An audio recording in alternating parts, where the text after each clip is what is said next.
Nous sommes centristes. Ah, centriste. Oui. Ça veut dire quoi, centriste? C'est une chaîne qui prône l'indépendance. Ça veut dire l'indépendance des acteurs, de journalistes. Vous ne verrez pas son promoteur vous dire que je voudrais que vous communiquiez là-dessus. Je vais même vous donner un exemple. Hier, il y a eu des gens qui ont frappé fort sur le même canal, qui ont frappé sur Bahati Lukwebo. Et c'est passé en direct. Il va super bien. Le moral est bon? Très très bon. Seulement, les gens, ça va dans tous les sens, justement, parce que les gens n'ont pas compris. Dimanche, n'est-ce pas? Exactement. Alors, pourquoi il a placé les congrès dans cette ambiance, on va dire, à faire une moucheté entre l'Union sacrée lui-même, après sa petite déclaration qui a secoué un peu le cocotier? Je pense qu'il est important et impérieux de pouvoir fixer l'opinion. Parce que lorsque les gens analysent sans pour autant comprendre la quintessence du raisonnement de lui-même, Modeste Bahati Lukwebo, il faudrait ne pas laisser ces vides. Parce que laisser ces vides, c'est laisser les rumeurs. Est-ce que Bahati a eu tort ou raison de réfléchir comme il a réfléchi? Parce que il a suivi d'ailleurs les conseils d'un de commentateurs ici dans cette émission qui lui a dit il faut demander pardon. Et il a demandé pardon. Est-ce qu'il a eu tort ou pas de parler comme il a parlé? Jean-Marie Kassamba, Bahati Lukwebo, c'est d'abord un professeur d'université. C'est quelqu'un qui est très lucide. Très lucide. Et c'est parmi les soldats les plus forts de Tshisekedi. Ça, il faudrait que les gens les comprennent. Si aujourd'hui, à l'Union sacrée, il faudrait compter sur 10 personnes, je pense que Bahati Lukwebo fait partie. Est-ce qu'il a eu tort? Pas du tout. Il fait partie des premiers qui étaient à la création de l'Union sacrée. Exactement. Lui, Guy Luando, exactement. Ils ont recruté, c'est ce qu'on vous dit. Voilà. Je connais quelqu'un qui dit que l'erreur de ceux qui se réveillent les matins, c'est d'avoir les interlocuteurs des oiseaux. Ça veut dire que Bahati Lukwebo a tout simplement expliqué des choses que les gens doivent comprendre. Vous le condamnez pour les changements. On parle du changement de la Constitution ou de la révision constitutionnelle. S'il faudrait bien en parler comme scientifique, qu'est-ce qu'il faut changer? Qu'est-ce qu'il faut... Donc, il a essayé de réfléchir plus rapidement, chose qui n'était même pas à l'ordre du jour. Non, les excuses sont demandées sur ceux qui n'ont pas compris. Ah oui? Ah oui, les excuses sont demandées sur ceux qui n'ont pas compris, mais les relations entre Bahati Lukwebo et l'autorité morale de l'Union sacrée sont au beau fixe. Est-ce que le président l'a appelé depuis? Ah, mais les relations sont au beau fixe. Merci beaucoup. Tout à l'heure, on va retrouver également les têtes pensantes de... C'était un pardon calculé. Ouais. Pourquoi calculé? Un pardon calculé. C'est un pardon calculé ou il n'avait pas le choix? Non, un pardon calculé, parce que ses convictions restent les mêmes, mais un pardon calculé par rapport aux intérêts. Ok. Par rapport aux intérêts, il s'est dit, parce qu'il y a une pétition contre lui qui est enclenchée. Bon, la pétition s'est développée ou pas? Bon, pour l'instant, ça s'est calmé. Les choses se sont calmées. Il semblerait qu'il est en train de gagner. Donc la machine était lancée? Oui, justement, la machine était lancée. Plusieurs signatures déjà récoltées. Et là, il comprend qu'il va laisser sa peau.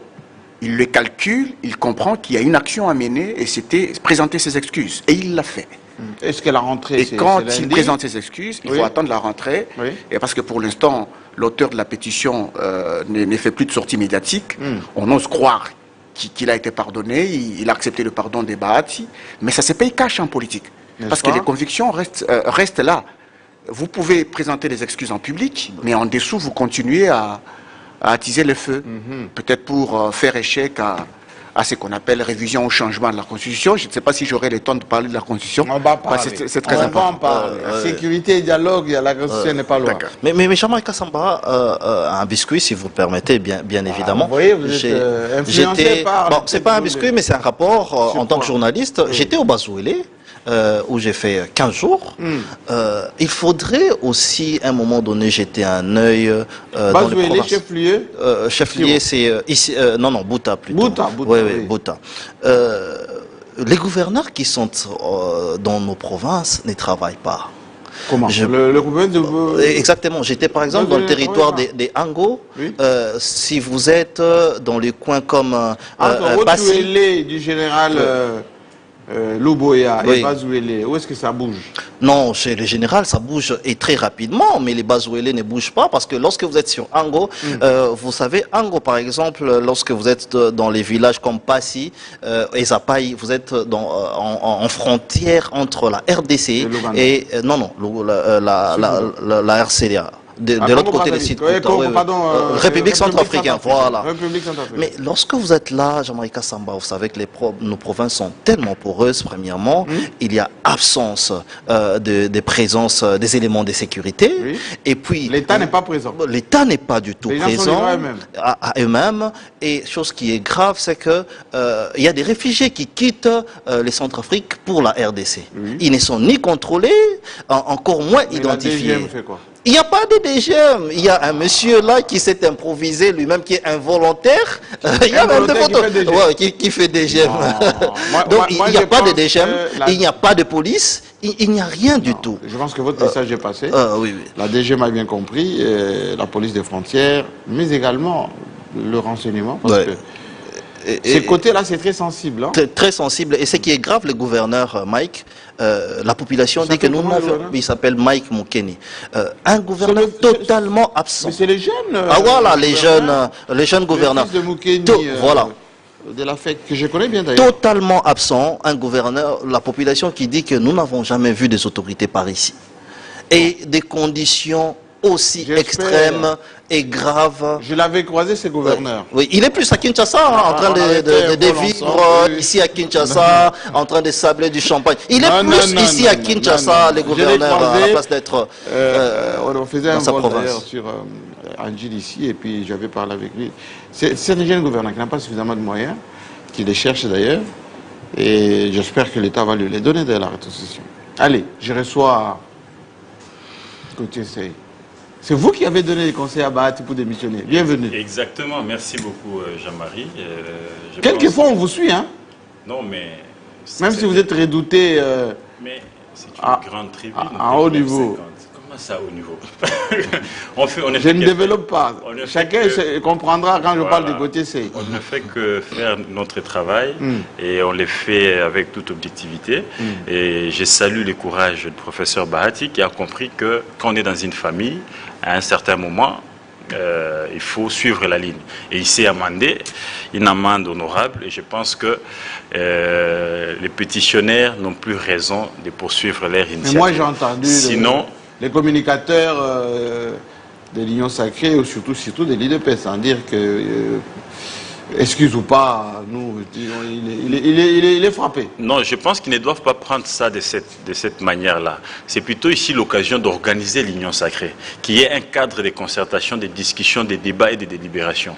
Et ça prouve que, parce que dites-moi Jean-Marie, on est dans cette ville, ça date de quand la dernière réunion du présidium de l'Union Sacrée? Ça faut demander ça n'existait pas. Il faudra, c'est une occasion ici pour qu'ils s'organisent de façon que les présidiums ou les membres de l'Union Sacrée, que tout ce qui doit être porté sur la place publique soit d'abord discuté en interne et lever une option de la majorité. Et puis voilà. Ce sont des excuses calculées. Mais ses convictions, il les garde. Non, c'est. Je pense que c'est vraiment politique cette façon de réfléchir et au moins qu'on nous dise que voilà, au moins qu'on nous dise que la messe avait été dite et que il s'appelle Maradona. Une occasion. Il s'appelle Maradona. Bon, ça, une occasion pour les défenestrer. Mais si c'était seulement pour cette émission où il a répondu à la question d'un journaliste à chaud et qu'après il s'est amendé, il s'est rendu compte qu'il est membre d'un parti ou d'une plateforme et qu'il devait suivre la conduite ou la ligne déjà tracée par l'autorité morale. Je pense qu'il s'est amendé, il doit être pardonné. Mais Jean-Marie, je voulais ici, parce que je vois tout le monde me taguer sur une question, je me pose la question, mais Gauthier Seye ne travaille pas à la CNSS. il y a un réquisitoire. Oui, qu'est-ce qui se passe? Il y a une réquisition de l'ANER. Oui, il y a une réquisition de l'ANER où l'ANER avait besoin de quelques éléments, n'est-ce pas, d'information au niveau de la direction générale de la CNSS. Oui. Et après, c'est tout le monde qui tape Gauthier Seye. Gauthier Seye, Gauthier Seye. Tout le monde sait que le cœur de Gauthier Seye bat. Non, même pas. Gauthier Seye, c'est un journaliste, il travaille, il dit ce qu'il voit. Mais il a plus d'éléments quand même, Gauthier Seye. Plus d'éléments parce que j'ai eu à couvrir dans cette entreprise-là des années et des années. Voilà. Mais d'abord, il faut Comment il se porte l'excellent DG... D'abord, Jean-Marie, il faut apaiser les tensions. Il va bien? Je pense qu'il va bien, je pense, parce que je n'ai pas parlé avec lui ces derniers temps. Mais déjà, il faut apaiser les tensions des gens pour dire que... Est-ce qu'il y a malversation? D'abord, une réquisition, un contrôle, c'est un, je dirais... La routine, non? De la routine, mais aussi ça va dans le droit, n'est-ce pas, des services, des renseignements, les services de contrôle, de gérer, de contrôler, n'est-ce pas, ceux qui gèrent, voilà, ceux qui gèrent la République. Et c'est dit, nous ne sommes pas d'abord, nous ne sommes pas au premier contrôle, ce n'est pas une première enquête. Ils oublient que l'IGF était là, et je pense que l'IGF est toujours là. Il y a une structure aussi de contrôle de l'AICES qu'on appelle, comment ça s'appelle encore, une structure internationale de contrôle qui venait d'être là aussi. Oui, parce que le CNSS, c'est contrôle au niveau international. Au niveau international. Donc d'abord, c'est une routine et c'est tout à fait normal que les services, l'IGF, et d'ailleurs en interne aussi de la CNSS, il y a toute une direction d'audit. Et pourquoi cette lettre affûtée? D'abord, d'abord il faut apaiser les tensions pour dire qu'une réquisition n'est pas synonyme de détournement. Okay. Ou une mission d'enquête n'est pas automatiquement synonyme de détournement. Il peut y avoir des zones d'ombre et seul les gestionnaires peuvent éclairer l'auditeur ou l'enquêteur. Donc là, on se met d'abord d'accord. Maintenant, la lettre, elle a fuité. Pourquoi? Parce que nous sommes dans une période, Jean-Marie, où tout le monde veut occuper les postes de l'autre.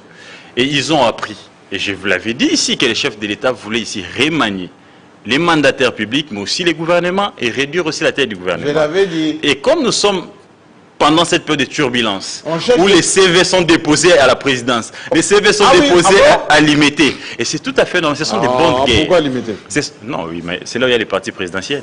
Il faut, il faut bousculer les présidents du parti. C'est pas lui qui nomme, hein? Oui, mais des fois, il a... C'est pas lui qui envoie des noms. Hein. Mais les partis proposent aussi. Et ce sont des bonnes guerres, et c'est tout à fait normal que ces détracteurs se disent « Ah, comme il y a une réquisition, sautons dessus pour dire... » Il parle de 4 millions, 45 millions de la MIBA. Comment voulez-vous, Jean-Marie, que les réseaux sociaux acquisent quelqu'un, mais les victimes eux-mêmes remercient la personne? Il y a une lettre de la MIBA, datée du 3 janvier 2000, qui remercie les directeurs généraux de la CNSS, mais aussi les chefs de l'État, pour avoir résolu cette question qui date depuis des décennies, où les retraités de la MIBA n'ont jamais été pris en charge. Plus de 2 décennies. Et Moudiaï arrive... Oui. Il suit les orientations du chef de l'État, il propose la magie et ces retraités sont pris en charge. Il remercie les chefs, il remercie l'hierarchie de la CNSS. La vidéo est livrée sur les réseaux sociaux. Sans compter l'avion. Non, ça là j'en arrive parce qu'on parle d'avoir 45 millions. Oui. Après, dans les réseaux sociaux, on dit bon, il y a eu détournement de 45 millions. Mais les victimes remercient, mais les réseaux sociaux acquisent. C'est non-sens. Des deux, ils disent non, il y a eu détournement de 5 millions, il y a eu des avions. Mais les premiers aéronefs ont été réceptionnés ici à Kinshasa. Les 2 qui sont restés arrivent, sont en cours d'ici fin mars. Selon la communication du DG de la CNSS le jour de la réception du premier aéronef. Et où est parti les 5 millions? Après, il est bon. Hein. Oui, mais après, on fait des calculs, Jean-Marie, on dit, écoute, pendant les 3 ans, il s'est tapé ça 50 millions. Sur base il s'est tapé pour quoi faire? Pourquoi faire? Il les a mis où? Après enquête, en tant que journaliste, on a compris que c'est un jeu, n'est-ce pas, qui se joue en interne. Il y a ceux qui pensent qu'ils peuvent remplacer Moudiaï. Et c'est légitime, leurs ambitions. Mais il ne faudra pas salir ici quelqu'un qui a servi la caisse, qui aujourd'hui la caisse est en train de rafler, n'est-ce pas, ses cotisations avec les investissements en immobilier, les avions qui sont arrivés, les centres hospitaliers Tshisekedi à Lubumbashi, l'hôtel Congo Palace, l'amélioration des conditions de travail des agents de la CNSS, l'amélioration des salaires, et les agents n'en parlent pas. Il n'y a pas grogne à la CNSS, mais seulement les réseaux sociaux qui veulent vilipender. Ce sont des bonnes guerres, c'est vrai. Je décourage ici, n'est-ce pas, ceux qui suivent ces chemins-là pour leur dire que la direction générale de la CNSS est en train de faire son travail et que les missions de contrôle, ce sont des missions légitimes. Il est tout à fait normal que l'Assemblée nationale, les Sénats, les services des renseignements, l'IGF puissent contrôler un établissement public. Il n'y a pas de la sorcellerie là-dedans. C'est vrai, ici, il y a quand même la faiblesse de la cellule de communication. Ici, j'accuse que la cellule de la communication de la CNSS a failli Oui. Et il a failli, il a laissé, n'est-ce pas, ces vents prendre de l'ampleur. Et aujourd'hui, certains esprits faibles commencent à croire à cela. Je pense que c'est aussi une occasion ici que le directeur général puisse aussi voir comment est-ce qu'il peut redresser sa cellule de communication pour que pareille bêtise ne puisse plus prendre de la place dans l'opinion. Parce que c'est quelqu'un qui avait une bonne presse et qui était respecté dans l'opinion. Et aujourd'hui, avec ces mensonges qu'on a laissé couler, heureusement que l'opinion sait que de ces côtés-là, le travail s'est fait. Ce qui est sûr, M. Moudiaï est un bon gestionnaire. En tout cas, moi j'ai vu le CNSS d'avant, le CNSS de maintenant, ce qui fait le CNSS, l'investissement, c'est un bon gestionnaire. Et puis c'est pas un jouisseur comme... ouais, dans le lot là, de ce qu'on a suspendu. Non, c'est pas un jouisseur. Dans le lot de ce qu'on a suspendu, on ne voit pas son nombre quelque part. Ah, il est là, Edmond Izouba, pour qui j'ai beaucoup de questions. Ah, beaucoup. C'est très bien que vous soyez là parce que parmi les questions que j'ai reçues, le club est devenu... Vous savez qu'on a renforcé Canal Plus cette semaine. Il y a toute une délégation qui était venue me voir ici, de Paris, ceux qui s'occupent du contenu et ceux qui s'occupent de la promotion des canals. Et on a mis votre chaîne dans les primes, c'est-à-dire dans le top 5 des chaînes les plus suivies de Canal Plus. Bravo. Voilà. Donc, merci donc pour le club qui est aujourd'hui, qui bénéficie de la promotion dans, vous savez, la bande 30, là où on annonce les émissions, etc. Ouais. Ben, Club 50 est là-dedans. Très bien. Voilà. Coup de chapeau. Est-ce que vous allez bien d'abord? Oui, je vais bien, Jean-Marie. En tout cas, je vais bien. Comment va M. Boji, président de l'Assemblée nationale? Est-ce qu'il prépare bien la rentrée parlementaire de lundi? Oui, d'ailleurs, ce qu'il faut préciser, c'est que l'opinion avait attendu il y a quelques jours que la plénière de la rentrée risquerait d'être perturbée. Pas perturbée, mais délocalisée à l'amphithéâtre le centre culturel. Oui, en face. Oui, le centre culturel. C'est confirmé ou pas? Ben, c'est pas encore confirmé parce que Boji s'active avec son équipe. Hier encore, on a, il y a des travaux, on a revisité les travaux. Ça avance dans l'amphi, très là rapidement. Ouais, qu'est-ce qu'on a changé? Parce que depuis que Mobutu avait fait cette salle, non, beaucoup de choses. Ça a été retapé par JKK pendant le sommet de la francophonie. Ah bah oui. Oui. Par le comité. En 2012. Ouais. JKK, président de la JKK, République. mais pas nécessairement lui. Mais quand Mobutu fait, on dit Mobutu a fait. Si JKK fait, vous dites qu'il n'a pas fait. Non, c'est-à-dire il y a... En ce moment, on dit béton fait. Non, maintenant, cette fois-ci, il faut responsabiliser. On dit Macron fait. C'est logique. Non, bien, c'est logique. Ne vous gênez pas, monsieur. Pourquoi vous vous gênez? Non, quand vous dites, par exemple, Jean-Marie réhabilité, c'est-à-dire il y a un patron du secteur qui est là. Et quand on parle, par exemple, de l'Assemblée nationale, c'est-à-dire on n'a pas tout changé. Ce qu'on a changé, c'est l'intérieur. Oui, les mobiliers et la structure intérieure. Mais les bâtiments, il y a... Est-ce que les pots de... Non, on parle des... On appelle ça aménagement. Oui, aménagement, justement. Parce que, excusez-moi du terme, depuis qu'on a eu les 14e sommet de la francophonie, on y a... C'était sous Beauchab, non? Oui, non, celui qui était président de l'Assemblée en 2012. C'est pas Beauchab? Aubin déjà? Ça devait être Minako. Ça devait être Minako. Alors c'est que Aubin l'a retapé à 2 reprises. Parce que vers 2016, on avait encore retapé, je pense. Oui, quand il y a eu les concertations. Oui, les concertations. Quand il y a les concertations. Mais ce sont aussi des chefs des institutions. Oui, mais mon avis à moi ils ont cette autonomie de gestion, ils ont leur propre budget. Quand, par exemple, ils font ces genres de réaménagements dans leur secteur, c'est mieux qu'on leur cite directement. Mon avis à moi est que notre Parlement, enfin c'est même pas le Parlement d'ailleurs, c'est l'Assemblée nationale. C'est la salle de spectacle. C'est une salle de spectacle. Ce n'est pas l'Assemblée nationale. Notre Assemblée était, à l'époque de Mobutu, au niveau du Palais de la Nation. C'est là où il y avait les conseils législatifs. Ensuite, c'est pendant la conférence nationale souveraine où on a mis un peu tout ceci là-bas. Et il y avait à l'époque bicéphalisme. Il y avait 2 assemblées. Une assemblée au Palais de la Nation et une assemblée qui s'était là-bas de facto des transitions, des Kaloji Mutambai, des Mosengo et tout le reste. Et depuis la conférence nationale, c'est resté là-bas. Il aurait fallu qu'on fasse comme à Brazzaville. Ils ont aujourd'hui leur parlement, bien construit, ils ont leur Sénat bien construit, enfin, ils ont l'Assemblée nationale et le Sénat dans des bâtiments vraiment appropriés, avec des amphithéâtres dignes, avec les bureaux de députés, etc., etc.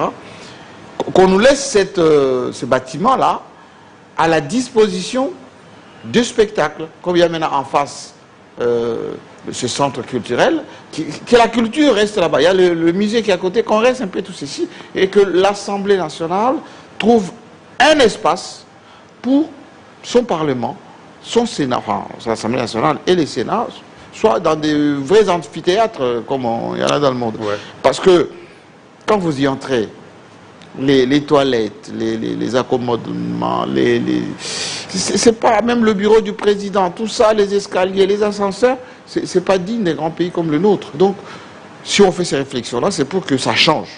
Parce qu'il y a de l'argent, et beaucoup d'argent, ouais, que les budgets mettent à la disposition de nos vaillants élus, les visibles et les invisibles.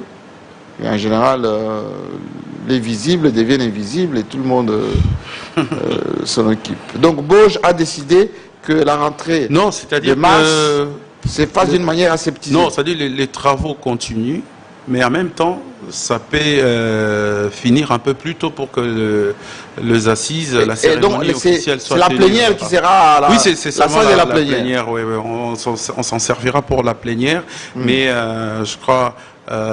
tout avance normalement. Mais les grands halls là, avec les escaliers, tout ça, personne. Mais le grand hall, Jean-Marie, là on fait les deux. Expliquer le bâtiment. Le bâtiment, il est là, vieux, de son âge, oui, et tout ça. Mais moi, je pense que si on peut économiser le budget, on ne peut pas directement tout remplacer par des salles de spectacle. C'est vrai que c'était avant une salle de spectacle. Jean-Marie, laisse-moi terminer. Oui. Avant, c'était une salle de spectacle, mais aujourd'hui, ça sert à quelque chose et on a trouvé d'autres espaces pour construire d'autres salles de spectacle. Vous imaginez dans un seul angle. Palais de culture. Oui, nous avons pratiquement logé tout le grand bâtiment essentiel pour l'histoire de notre pays. Vous avez, surtout pour la culture, hein, vous avez le musée national qui est sur Triomphal, vous avez les centres culturels et artistiques de l'Afrique centrale qui est sur Triomphal, et vous avez ben oui, je vous dis, cette salle-là prend ces derniers temps de l'ampleur, petit à petit. Mais il ne faut pas qu'on lui fasse des deuils. Non, pas de deuil.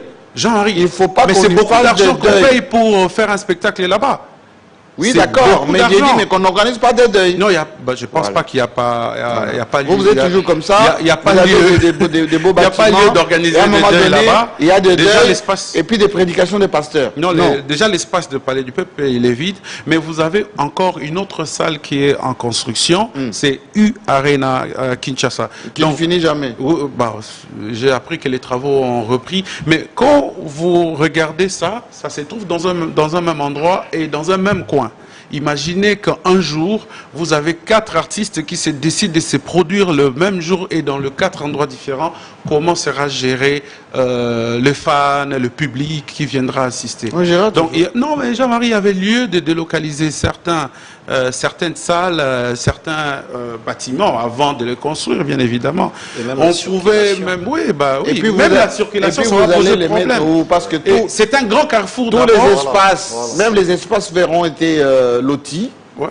Mais même les enfants n'ont même pas au jeu au football. Pourquoi pas ramener cette salle, cette grande salle que je respecte, le centre culturel et artistique, pourquoi pas le ramener par exemple à Tchangou? Pourquoi pas le ramener à Maluku, à Sélé? Il faut décentraliser quand même la gestion, le bâtiment. Construisez. Oui, mais Jean-Marie, mais on pouvait le construire ailleurs. Mais bien que c'est déjà fait, on ne peut qu'observer. Moi, je voulais emboîter... Pas seulement observer, mais proposer peut-être oui, mais on peut une planification dans la gestion des événements. Justement, oui. Par exemple, prochainement, on peut entrevoir autrement, mais on sait que c'est un don de la Chine. Alors, je voulais, Jean-Marie, rejoindre un peu Gauthier dans ce qu'il parlait de la CNSS. Il y a eu un document. Envié. Un document que les gens... Jalousé. Ouais, les gens ont voulu interpréter à leur façon. Pourtant, les écrits d'Inzun Kakiak étaient clairs. l'AG de l'ANER a spécifié des choses sur lesquelles il avait besoin. Et la lettre, vous le savez, Jean-Marie, quand vous êtes combattu dans une entreprise, il suffit qu'on trouve une petite bête pour qu'on essaye de l'actualiser. Et on a fait fuiter ça en interne. Non, pas fuiter, Jean-Marie. Cette lettre, elle est d'abord vieille, elle date du mois de février. Ça du mois de février. Ouais, donc il n'y avait pas... Il n'y avait pas fait au lac. Et puis la personne en question interpellée est allée répondre, il a donné toutes les explications nécessaires. Il n'y a même pas lieu à un débat, Jean-Marie. Donc du coup, on se retrouve face à quelque chose qui est passé. Même l'AG de l'ANER est surpris de voir une vieille correspondance comme ça et prendre encore de l'ampleur dans les réseaux sociaux. Bon, finalement, j'espère qu'il a compris que c'est ça. Il y a un petit jeu de la course au pouvoir un peu à la CNSS, mais comme Gauthier a dit, les faits témoignent pour Modiaï. Aujourd'hui, vous avez tout ce qu'il a pu réaliser, les avions de Air Congo, l'hôpital de Lubumbashi. Mais même la sérénité au sein de CNSS. Hein. Et ce qui est encore fort, c'est qu'on s'acharne sur lui, sur cette correspondance, pendant que la correspondance... De l'AMIBA. Oui, le pendant que cet argent-là avait aidé les agents de l'AMIBA. Quand vous regardez la lettre de remerciement des agents de l'AMIBA au directeur provincial de la CNSS, mais il n'y a que des éloges. C'est plus de 1000 agents qui sont partis à la retraite, à peu près 1046 au total qui sont partis à la retraite. C'est des agents qui attendaient la retraite depuis 2008. 2014 et aujourd'hui ils sont allés à la retraite. Donc moi je pense qu'il y avait plutôt lieu de saluer ces gestes comme les syndicalistes l'ont fait. L'AMIBA aujourd'hui à Mbujimayi, quand vous y allez, vous voyez comment cette ville est qui ne représente pratiquement plus rien, en dehors de quelques routes. Quand je parle de la ville, je vois sa population en premier lieu. L'AMIBA ne tourne pas, la prise en charge pose problème, Alors la CNSS vient à l'assaut de l'État pour essayer un peu de sauver ce qui reste à sauver. Donc aujourd'hui, dans le domaine de l'aviation, on est là, CNSS a repris, et puis vous avez plusieurs autres domaines, notamment de la santé, et le plus grand centre hospitalier de l'Afrique centrale se trouve à Lubumbashi. Donc voilà, je voulais aussi parler de quelque chose qui se passe actuellement à Matete, Jean-Marie. Oui, j'ai vu, vous avez tweeté là-dessus. Oui, justement. Il y a eu une descente punitive là-bas. Punitive dans des parcelles des jeunes. C'est tout simplement parce que c'était des anciens collaborateurs à un député provincial de l'UDPS. Comment il s'appelle encore? Diabanza, mon néné. Mais qu'est-ce qui s'est passé exactement? Oui, ces gens. Il n'a pas voulu que les gens les quittent. Oui, ben justement, parce que à un moment, vous savez, Jean-Marie, quand vous êtes devenu député, bon, d'abord, avant de devenir député, à lui ou c'est quoi? Vous êtes très gentil avec les gens, vous créez des structures, vous multipliez des structures, mais par la suite, quand cette population-là a bataillé pour vous et par la suite vous êtes élu, vous changez de comportement subitement, vous changez de sim et tout ça. Il y a et vous avez une voiture fumée, lunettes fumées. Voilà, cette sorte de désolation. Téléphone codé. Voilà. Alors les jeunes qui ont des ambitions, les jeunes qui ont des ambitions, des jeunes qui ont étudié ne vont pas démêler. Donc quand ils vont regarder ces genres de comportements, ils vont quitter. Et c'est ça ce qui ont fait ces jeunes. Quand ils donc les députés étaient déconnectés de sa base. Justement, ouais. Donc, en tout cas, une grande partie, plus de 100, ont décidé de quitter. Mais non seulement ils ont quitté, ils ont commencé à faire des critiques dans les réseaux sociaux et tout ça. Le peu de nombre ou le peu de jeunes qui restent avec eux, avec lui, Diabans ont décidé parce que ce sont de maîtres, parce que, entre guillemets, sont des Koulouna, d'après les témoignages sur la vidéo que j'ai publiée. Ils ont organisé cette descente punitive dans plusieurs quartiers pour aller s'en prendre à ces jeunes. Et sur les images, beaucoup sont maintenant admis aux soins intensifs. Je pense que le ministre de l'Intérieur est informé. Bon, on sait que c'est l'UDPS, quand vous regardez même sur les images, quand la police a fait irruption sur le coin, tous ces jeunes qui avaient organisé cette descente punitive ont escaladé les murs, ont escaladé les murs et se sont entrés dans la résidence des Diabanza. Et il est sorti lui-même pour sommer les policiers qui étaient là pour arrêter ces jeunes. Finalement, la Jeep de la police est partie. Et là, c'est sur les images. La Jeep est partie, les policiers sont partis, sans arrêter ce jeune. Mais moi, je pense que Augustin Kabouya, qui est le patron de l'IDPS, ne peut pas supporter ça. Ouais, ben... La subordination... n'est pas respecter la police, c'est des trafics, Jean-Marie. C'est pas normal parce que vous êtes de Monsieur l'élu, je pense que ça serait mieux de nous donner aussi votre version de fait. Oui, je suis d'accord. Je suis d'accord. Attendez, s'il vous plaît. Ils nous suivent d'ailleurs tous. Ils nous suivent, les jeunes qui sont victimes, qui sont hospitalisés aujourd'hui. Ils nous suivent, ils sont là. Ce sont des actes, écoutez, ce sont des actes qui se sont déroulés le mercredi.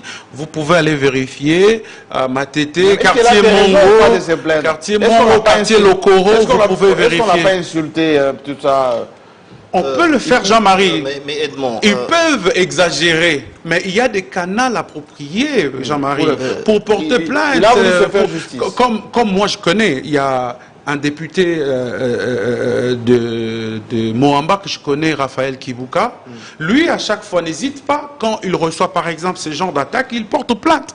Et c'est à la justice de régler ses comptes. Donc aujourd'hui, vous avez quelqu'un qui protège un groupe de gens qui estiment qu'on ne peut pas les critiquer là-bas. Je parle au conditionnel, je ne confirme pas le fait, je parle sur base d'un témoignage recueilli.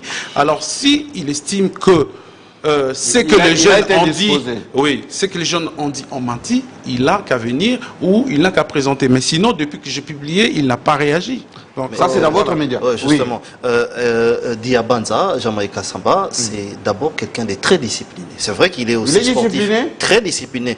C'est comme ça que quand il a conclu par il estime, ce ne sont pas des faits réels. Je vous rappelle que Diabanza, c'est fils et suppléant d'Augustin Kabouya. Vous connaissez peut-être Augustin Kabouya. Très bien. Voilà, il ne peut pas être à côté de quelqu'un qui est moins discipliné. Mais ces jeunes gens se réclament de qui? C'est un fait où nous devons nous informer, comme vous venez de dire tout de suite que nous devons vraiment nous informer pour savoir la véracité des faits. Mais qu'il y a pas de donner sa version des faits. Mais n'oubliez pas, voilà, il doit donner sa version des faits. Mais n'oubliez pas une chose, que Matete, c'est un coin où il y a trop de gangs et autres. Mais les réconciliateurs de tous ces gangs à Matete, c'est Diabanza. Ah oui? Exactement. Je pense que c'est un monsieur qui est connu. Il passe plus à Congo Web. C'est un réconciliateur, Diabanza. C'est quelqu'un de très, très discipliné. Bon, très bien. Je pense que le message est passé. J'espère qu'il va qu'il respecte contact aussi, avec nous pour essayer de donner sa version. Mais Jean, moi, je pense que... J'aimerais bien... Oui, qu'est-ce qu'il y a encore? Parce que les actes sont là. Les faits ont été commis. Non, mais on ne va pas revenir. On attend qu'il donne sur... Mais les autorités compétentes doivent agir parce que moi je connais, comme il a bien décrit la commune de Matete, je connais comment les jeunes peuvent réagir par rapport à ce qui vient de se passer à Matete maintenant. Donc si les autorités... oui, mais Jean-Marie, il s'agit des quartiers et des quartiers qui ont été touchés et pas des personnes... Il y a beaucoup de pomba là-bas. Oui, Jean-Marie, on appelle ça ONU britannique. Voilà, donc il faudrait que les autorités puissent agir. Les autorités Merci beaucoup. Alors on doit maintenant commencer ce débat parce que on avait dit pas beaucoup de biscuits, bon, on a limité au maximum parce que les sujets en vaut vraiment la peine. Question que je pose beaucoup directement à M. Kaninda.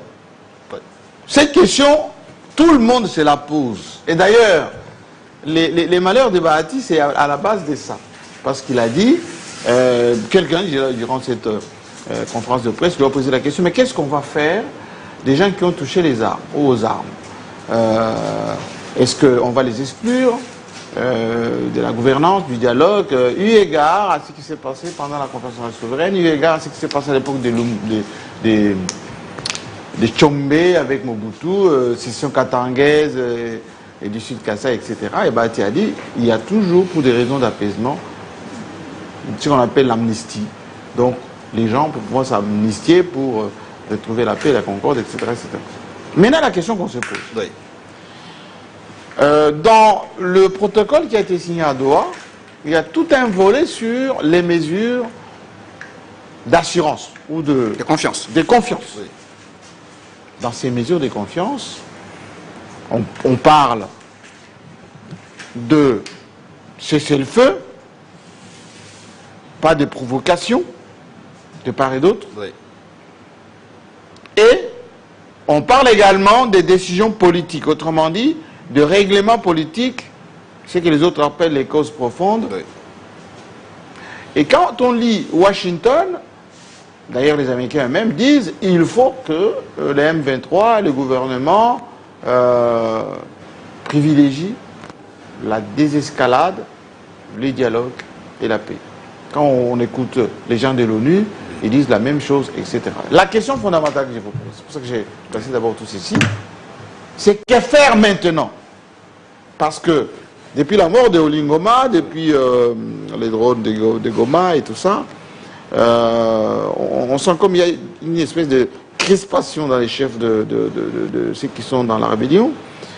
On sent comme une détermination dans les chefs du gouvernement, enfin de Kinshasa. On sent comme l'entatisme dans les chefs des observateurs, pour ne pas dire des médiateurs. Oui. Les Américains en particulier, l'Union européenne aussi. Oui. Que faire? Alors, que faire, Jean-Marie? C'est vrai que vous avez ouvert plusieurs angles, mais la première... J'ai installé les décors. Exactement.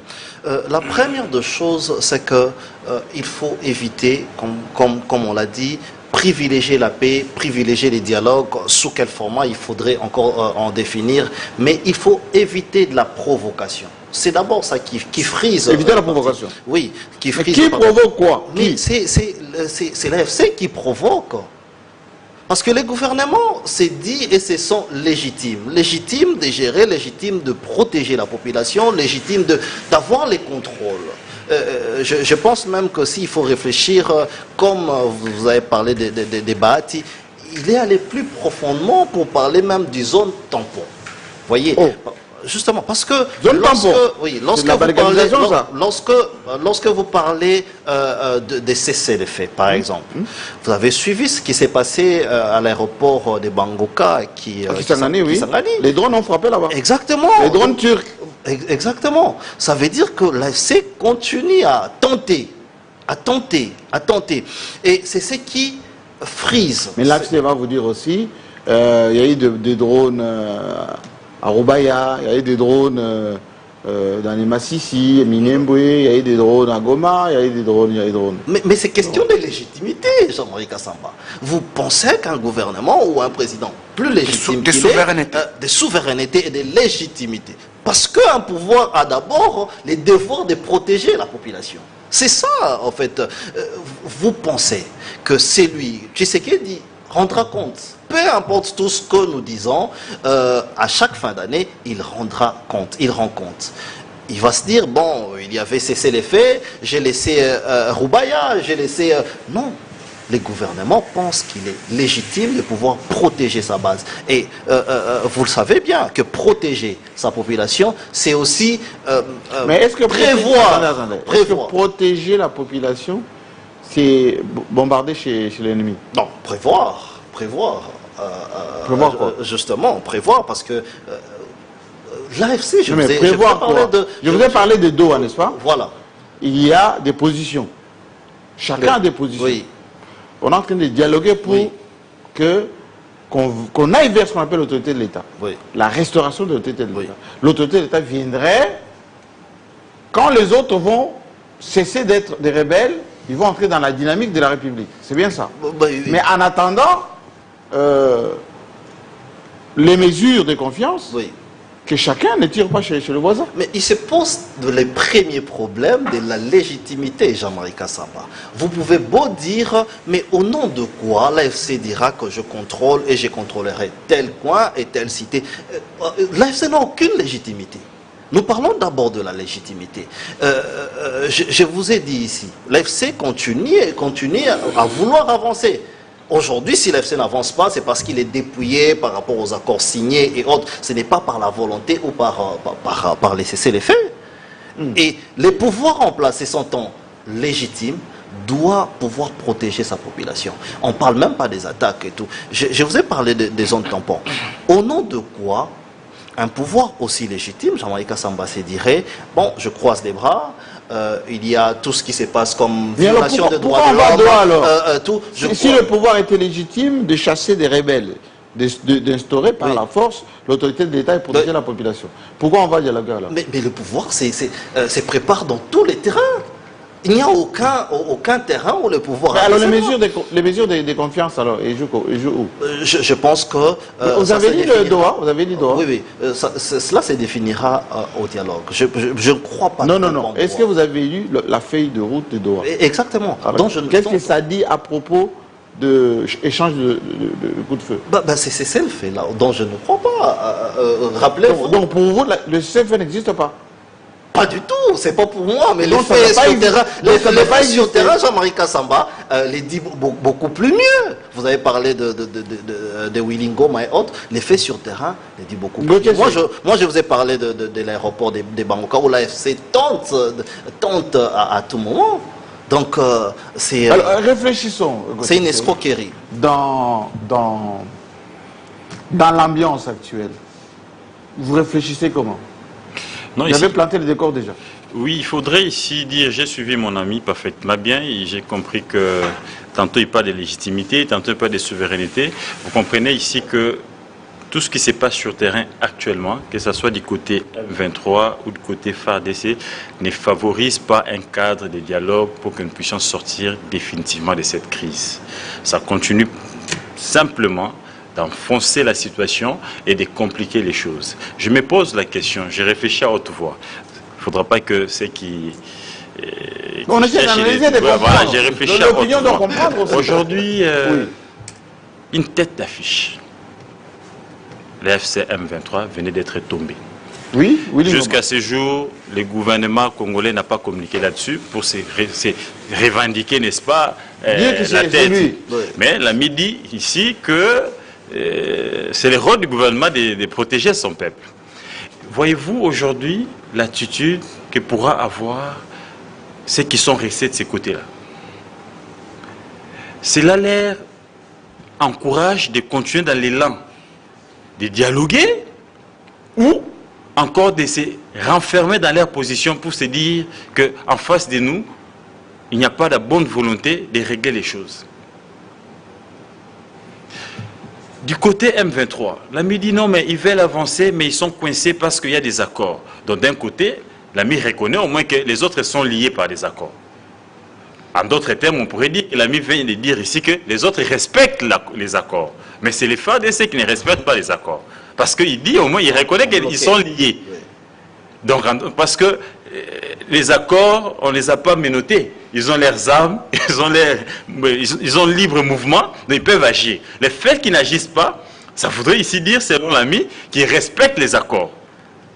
Et que c'est du côté des FARDC où il n'y a pas respect de cesser les faits. Et il justifie cela disant, parce que la légitimité, la souveraineté, il faut protéger le peuple, il faut se préparer sur tous les terrains. Alors qu'à ce stade, on est tous conscients qu'il y a une faiblesse d'un côté de nos forces armées. Et c'est pour ça qu'on est parti dialoguer. C'est comme ça que nous sommes allés dialoguer et que l'ennemi a pris quand même de l'avance sur nos forces armées. Aujourd'hui, on a deux provinces, n'est-ce pas, qui représentaient 25% du budget national. Aujourd'hui, on peine à payer les agents. J'ai appris que dans des cabinets, ils sont à 3 mois impayés. Les députés provinciaux, ils sont à 10 mois impayés. Donc, tout cela joue au-delà de tout ce que... Il y a aussi cette province-là qu'on nous a arrachée qui joue aussi. Donc, cette histoire-là n'handicape pas seulement nos frères et sœurs qui vivent dans cette contrée-là, mais aussi les agents publics qui doivent sont impactés, n'est-ce pas, par cette guerre. Est-ce que l'attitude du gouvernement congolais facilite les choses? Je dirais ici non. En libre penseur. Il faudra ici qu'on arrête avec la voie des armes. Parce que nous sommes longtemps battus. Ça va faire près de 2 ans. Plus que ça d'ailleurs. Plus que ça qu'on est en train de se battre. Oui. Bunagana. On a eu l'état de siège. Massissi. État de siège, ça n'a pas résolu la question. Donc ici, la solution ne passera que par des dialogues. Ici, j'en appelle ici à la bonne volonté, à la bonne foi de part et d'autre, de cesser avec la voie de la brutalité, parce que ni les M23, eux aussi ne sont pas forts qu'ils les pensaient, parce qu'ils ont annoncé plus de 2 dates qu'ils allaient arriver à Kinshasa, jusqu'à ils ne sont toujours pas arrivés. Ils sont toujours bloqués au Sud Kivu. Même pas au Tanganyika. D'ailleurs, il y a certains territoires qui ont été récupérés. Voilà, donc c'est pour dire que de part et d'autre, il y a faiblesse. Et on ne doit pas rester dans cette impasse des années, et que ça doit impacter sur toute la République. C'est le pays qui est en train, n'est-ce pas, ici, d'en payer les prix.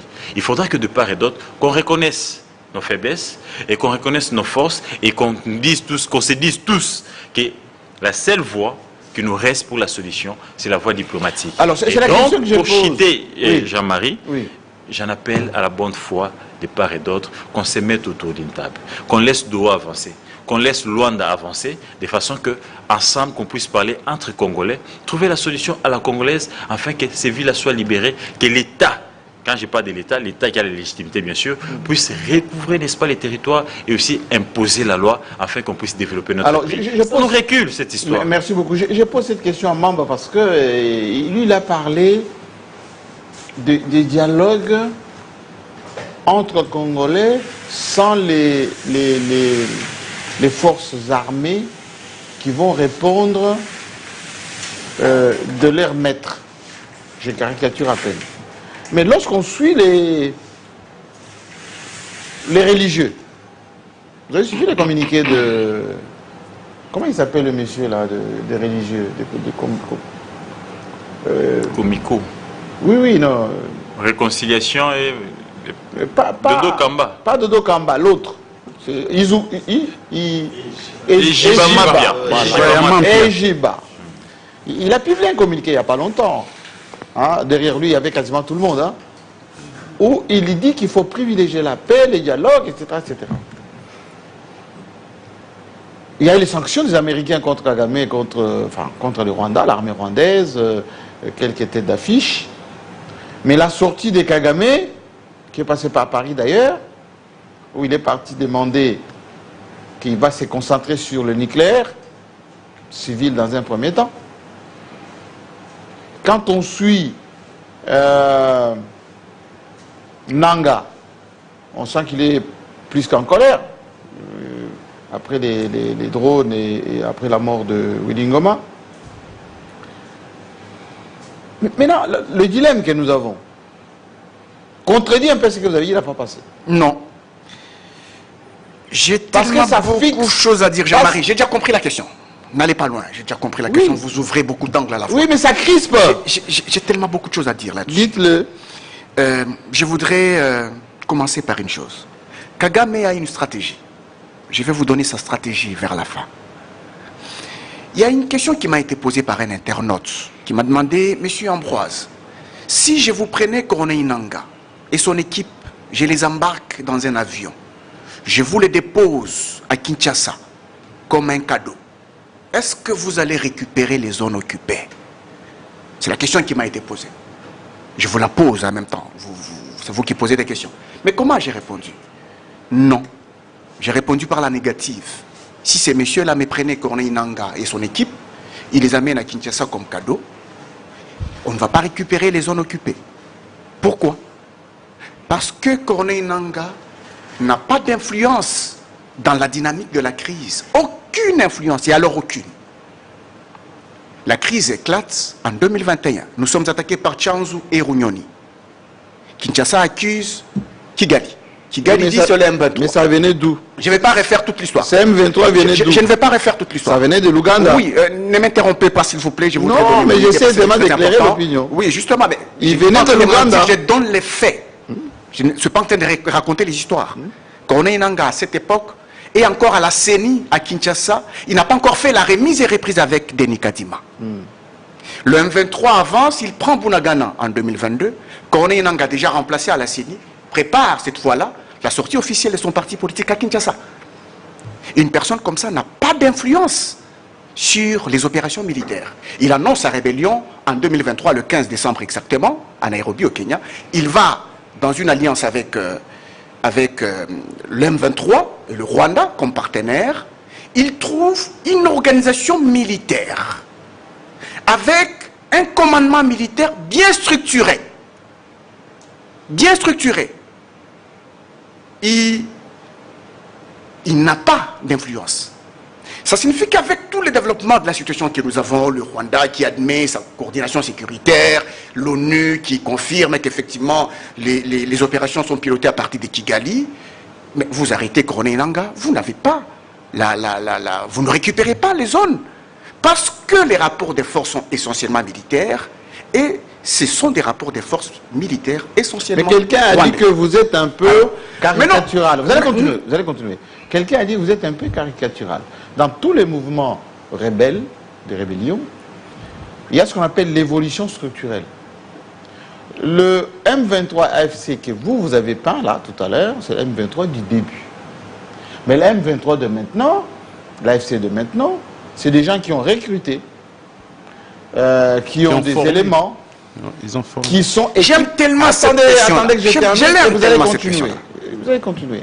Qui ont des équipements, qui sont aussi consultés par les Occidentaux, en douce, parce que là où il y a la crise, les Occidentaux sont toujours derrière, et qui ont l'emprise sur nos populations. Vous avez vu que, bon, j'ai dit quelqu'un... J'ai déjà compris la question. Quelqu'un a dit, ces gens ont poussé la population à aller manifester contre les drones, etc. Mais ce sont les populations qui sont là-bas. Jean-Marie, le Rwanda est dans sa stratégie de congolisation ou bien internalisation de la crise. C'est pour cela qu'au début, il y avait Willy Ngoma, qui était un non-congolais pour donner un visage congolais à une agression étrangère. Et cette fois-là, c'était toujours controversé. Et quand Corneille Nangaa arrive, eh bien, il a été choisi comme le Congolais de père et de mère qu'il fallait mettre en avant-plan pour internaliser une crise. Et lorsqu'on dit que c'est une agression étrangère, on veut nous donner l'impression que non, le M23 a évolué, il recrute. Oui, je n'en disconviens pas. Il recrute. Mais le recrutement des Congolais qui sont là, ils répondent à quel commandement militaire? Ce commandement militaire, il est rwandais, confirmé par l'ONU. Quel est le diagnostic que nous posons? C'est pourquoi moi je pense que le dialogue dont on parle ici... Non, ici on ne parle pas de dialogue. Ah, d'accord. Ici on ne parle pas de dialogue. Ici on parle... Non, on parle du retour... Attendez. Ici on parle du retour de la souveraineté. Vous avez dit tout est Kagame. Je vais revenir. Attendez, vous allez continuer. Vous avez dit tout est Kagame. D'accord? Je me mets à la place de votre téléspectateur, votre internaute, qui a dit, si... Je vous amène Corneille Nangaa. Nangaa arrive à Kinshasa, pardon, avec son équipe, est-ce que tout s'arrête? Vous avez dit non. Maintenant, si Kagame dit, je me retire de la RDC... Très bien. Est-ce que tout s'arrête? Tout s'arrête. Tout s'arrête. Tout s'arrête. Faux. C'est aussi facile. Faux. Tout s'arrête. Je vais vous dire pourquoi ça va. Je vais vous dire pourquoi ça va s'arrêter. C'est le contraire. Je vais vous dire pourquoi ça va s'arrêter. En Ituri, ça s'est arrêté. Je vais vous dire pourquoi ça va s'arrêter. Est-ce qu'en Ituri, ça s'est arrêté? Non. Je vais vous dire pourquoi. Est-ce que le Mobondo c'est fini? Jean-Marie, ce n'est pas à vous que je devrais apprendre cela. Je pars sous votre propre contrôle. Vous êtes doctorant au CHEST, le collège des hautes études, de stratégie et de défense. Kigali est la base arrière du M23. Ce qu'on appelle la FC M23. Lorsque Kigali se retire, le M23 n'a pas de base arrière. Aucune base arrière. Vous pensez que les FARDC vont mettre beaucoup de temps pour les chasser de là? Non. Vous connaissez les RCD? Non, je n'ai pas fini, s'il vous plaît. S'il vous plaît. Attendez. Vous connaissez les RCD? S'il vous plaît. Le RCD était arrivé jusque à Kabinda, n'est-ce pas? Kabinda, oui. Est-ce qu'il s'approvisionnait au Rwanda? S'il vous plaît. S'il vous plaît. Jusqu'au Congo central. Est-ce qu'il s'approvisionnait au Rwanda? Jean-Marie, nous n'avons pas le même contexte, s'il vous plaît. Non, s'il vous plaît. Vous gâchez le débat. Vous gâchez malheureusement le débat. Allez-y. Parce que je ne vous ai pas interrompu. Sans Kagame, tout s'arrête. Je voulais vous compléter. Allez-y. Sans Kagame, tout s'arrête. Kagame sait une chose. Je vais arriver à sa stratégie. Kagame sait une chose, que les États-Unis, l'ONU ne vont pas envoyer des hommes, des troupes au sol. Kagame connaît nos faiblesses. Il se maintient là. En train de vouloir qu'il y ait un prétendu dialogue, qu'il y ait peut-être la conclusion des Doha, une conclusion des Doha avec ce que j'appelle les revendications collaborationnistes pour nourrir ses intérêts à lui. Et alors, il retire ses troupes.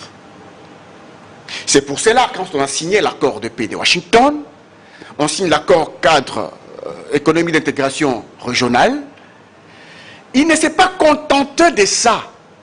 Pourquoi? Parce qu'il veut nourrir son projet expansionniste afin de faire de la RDC sa vache à lait. C'est pourquoi il continue à se battre. Pour contraindre le pouvoir de Kinshasa à aller vers Doha et accepter. Lorsqu'on négocie dans le rapport des forces militaires défavorables, on est faible. On risque d'accorder beaucoup d'avantages à l'adversaire ou à l'ennemi. Ici, le problème, c'est que je reconnais qu'il y a des Congolais qui sont à la FCM 23, mais malheureusement, qui sont prisonniers du Rwanda, qui ne peuvent même pas couper les cordons ombilicaux qui les lient au Rwanda, malheureusement pour eux. C'est ça, effectivement, le vrai diagnostic de la situation. Bon, la parole va tourner. Ah, déjà? Oui, Jean-Marie, est-ce que je peux prendre 30 secondes, s'il vous plaît, 30 secondes. Je respecte. Vous allez respecter, prenez 30 secondes. 30 secondes, c'est bon. Vous voulez ici... Parce qu'il a réagi. Attendez d'abord, il réagit. Oui, les directeurs, il faut ici... Il y a quand même eu des contradictions à ce que disaient les directeurs. Oui. Les M20 Nang arrive ici, la rébellion ne s'arrête pas parce qu'il y a une base arrière rwandaise. Mais, non, c'est pas bien compris. Parce que le commandement militaire est rwandais. Ok, bon, ça revient au même. Oui. Mais excusez-moi, directeur. Jean-Marie vous a bien... Il vous dit, dans chaque rébellion, il y a toujours une restructuration et une évolution. Est-ce que la rébellion d'hier, les M23 d'hier, avant que Nanga n'arrive, elle est pareille aujourd'hui? Vous ne sentez pas que Nanga a quand même popularisé cette rébellion? La diaspora se déplace vers l'Est? Vous ne sentez pas ça arriver? Est-ce que je peux répondre? S'il vous plaît, non, je viens vous donner la parole. Vous ne sentez-vous pas que les gens quittent Kinshasa frauduleusement pour aller à l'Est? Donc, quelque part, il y a une confiance qui s'est créée autour de cette rébellion. Nanga, c'est une figure qui est venue quand même populariser cette rébellion. Vous voulez me donner l'information que le Rwanda s'est déjà retiré? S'il vous plaît. Non, j'en arrive. J'en arrive. Donc, il y a une donne, n'est-ce pas, populaire qui s'est ajoutée avec l'arrivée des Nanga, qu'il faut prendre en considération. De deux. Non, c'est faux. Si. Non, si. De deux. Oui. Une question lui a été posée. Rwanda se retire et les Nanga font quoi? Il dit, la rébellion s'arrête. Non, ils se sont déjà jetés dans l'eau. Et retenez, directeur, et que chaque ville gagnée par les rebelles, il y a l'armement, l'arsenal des FARDC qui sont en train de récupérer. Et ils s'organisent avec. Et voilà pourquoi vous constaterez et que depuis que Nanga est là, ils sont en train de recruter les Congolais et ils les forment. Avec quelles armes?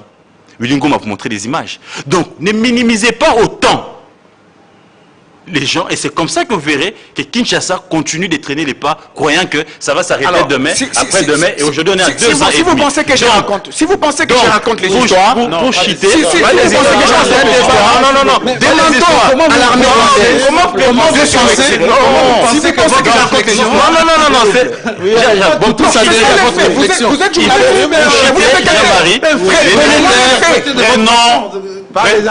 prénom, voilà, prénom, non. Justement, mais c'est quoi l'effet que vous avez? C'est quoi l'effet que vous avez? Vous voulez me donner l'information que le Rwanda s'est déjà retiré de la RDC?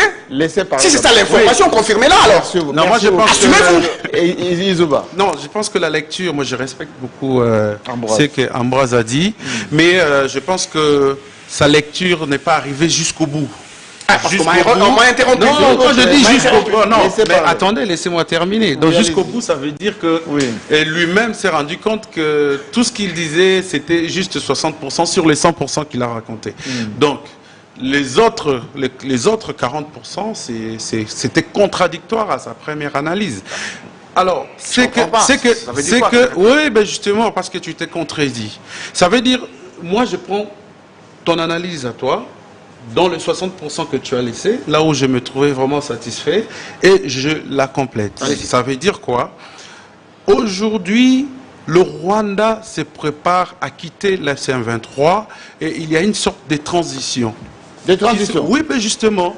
Donc, tous les matériels utilisés aujourd'hui par le Rwandais qui sont dans l'Est, au cas où le Rwanda s'est retiré, sans que le M23 l'FC trouve satisfaction à leur demande, ils vont leur laisser le matériel. Et le FC M23 va continuer la guerre. Le FC M23, s'il ne trouve pas satisfaction, en tout cas moi j'ai participé dans beaucoup de sommets, même à Paris, là, c'est que Macron venait d'organiser récemment. Vous avez vu, il n'y avait pas la présence de l'F-123, mais c'est le ministre des Affaires étrangères rwandais qui a pris la parole pour le 123 pour dire, voilà, l'aéroport ne pouvait pas être ouvert à nouveau. Parce que l'F-123 n'était pas là. Donc, ça veut dire quoi? Nous représentons les intérêts de l'FC-123.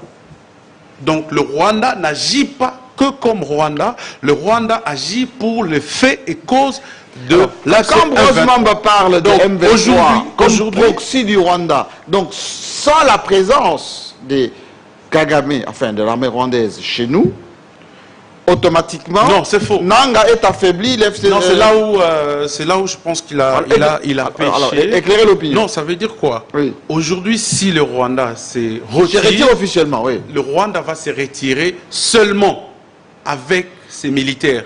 Or, présentement, le Rwanda n'est pas seulement avec ses militaires, le Rwanda est aussi avec son armement. Donc, l'armement va rester et cet armement sera utilisé par l'FC-123 parce que justement, ouais, parce qu'ils ont des commandos. C'est pas pour rien qu'on les appelle aussi des commandos. L'FC-123 a pris son temps pour préparer. Bon, on dit l'FC-123, mais en réalité, ce sont comment on les appelle, de forces rwandaises, de forces de défense rwandaise. Ouais.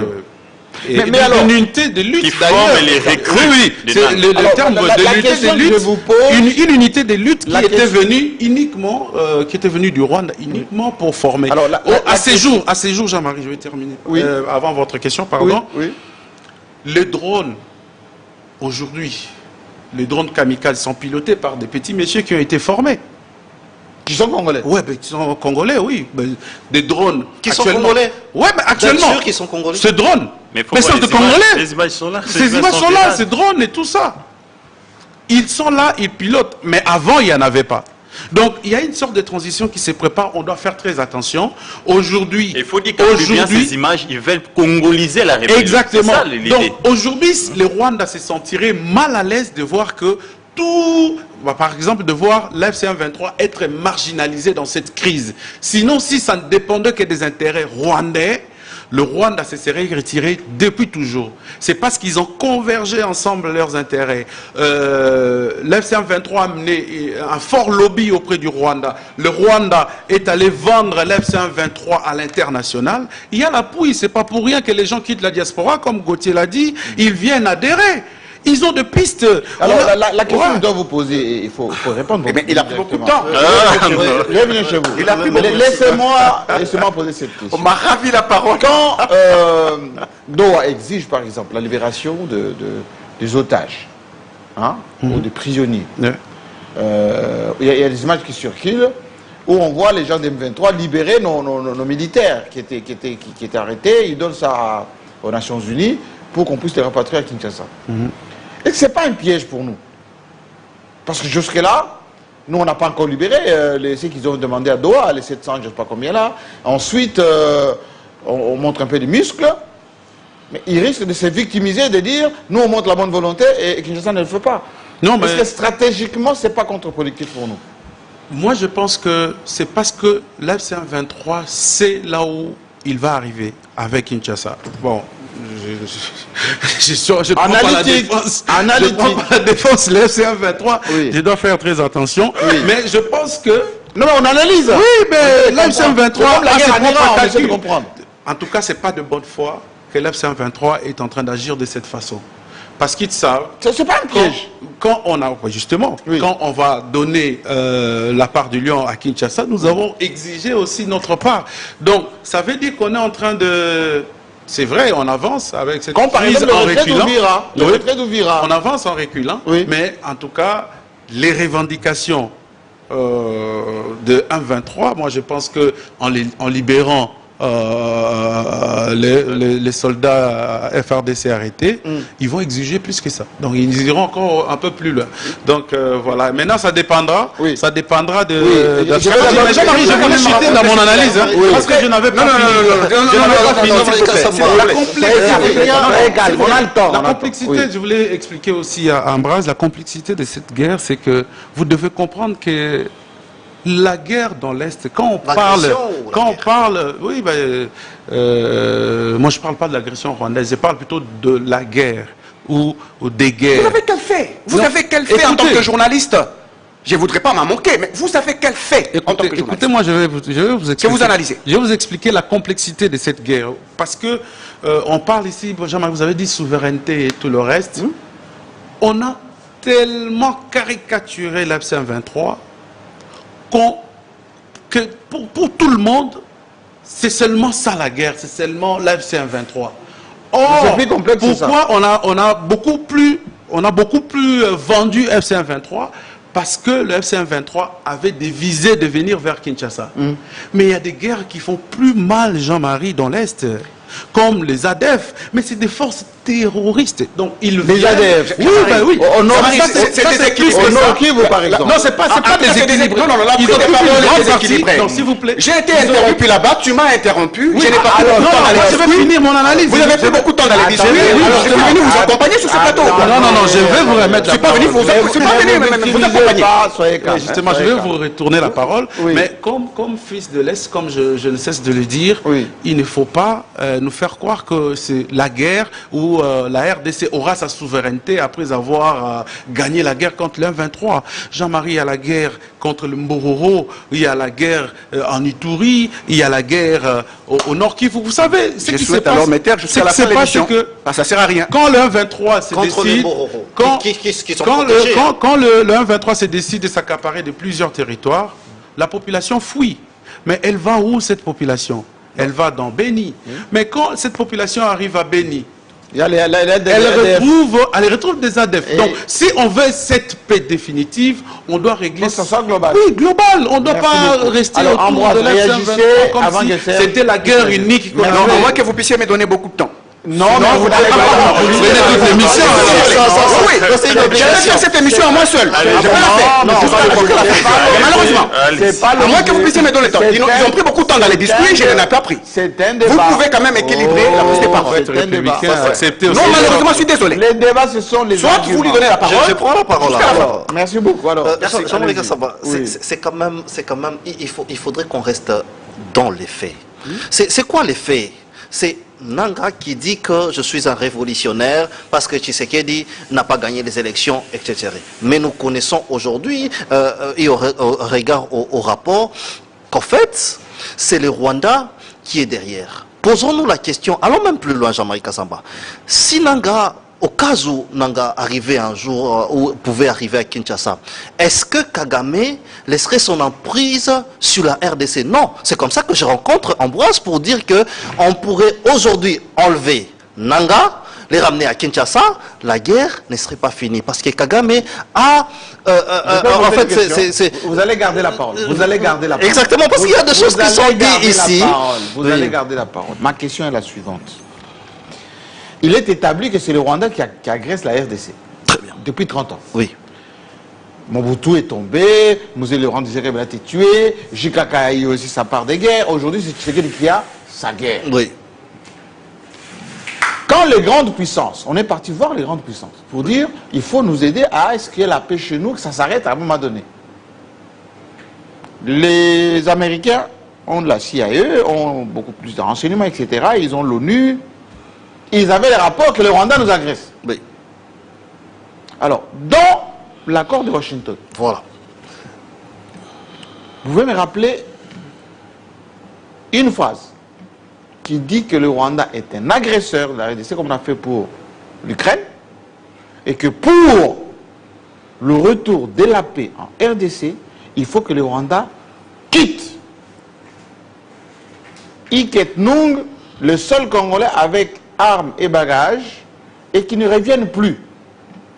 Parce que le même accord dit que nous allons travailler avec toujours le même Rwanda sur le plan économique, régional. Très bien, ça serait l'idéal, Jean-Marie Kassamba. J'allais même en parler, j'allais parler de l'accord, parce qu'il ne faudrait pas que nous puissions échanger sans les faits. Je parlais des faits. Je parle d'un Nanga qui a un discours propagandiste. C'est qu'a fait allusion mon frère Gauthier, que Nanga a pu révolutionner des gens qui viennent même de l'Europe, qui rejoignent Nanga. Ils ont quelle formation militaire? Ce sont des affairistes qui viennent pensant que Nanga aura le pouvoir un jour. Et je reviens sur votre question. Je reviens sur votre question. L'accord dit tout, Jean-Marie Kassamba. L'accord de paix demande même à la RDC les retraits ou les retraits de FDLR. Et en retour, le Rwanda doit prendre ses troupes. Et aujourd'hui, nous le savons. Au regard de tous les...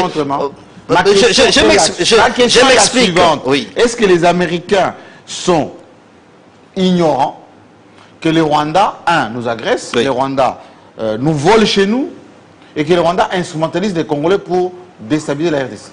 Ils sont au courant de tout ça. Justement. Pourquoi ils ne prennent pas des mesures radicales pour demander au Rwanda? Pas les mesures, on va sanctionner l'armée rwandaise, quelques têtes, etc. Dire tout simplement, les Rwandais, arrêtez immédiatement ce que vous faites en RDC. Et désormais, chacun doit rester chez lui. Pourquoi on dit qu'on doit travailler avec ces mêmes Rwandais? Non, mais je nous fait du mal. Je ne me tente pas de vous poser la question, mais c'est un processus, Jean-Marie Kassamba. Je vous donne un exemple. Après la signature de l'accord, vous avez vu les Rwandais avec ces troupes AFC s'est retiré de Uvira, par exemple. J'étais dans un raisonnement que vos questions vraiment... Non, la question elle est simple. Oui. Moi, je veux savoir pourquoi la communauté internationale ne criminalise pas Kagame. Tout est dit. Lorsque le Rwanda, Jean-Marie Kassamba, lorsque le Rwanda accepte de signer un accord de paix... Nous avons deux résolutions. La résolution 2703. Oui. La résolution 2804.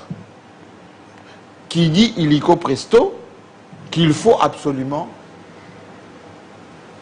que les troupes rwandaises quittent chez nous. Oui. Mais c'est la résolution des Nations Unies. Le Rwanda ne le respecte pas. Mais il y a quand même les Américains, quand ils viennent ici, ils nous reçoivent ici. Ils vont aller voir le Rwanda, ils causent avec. Première évidence,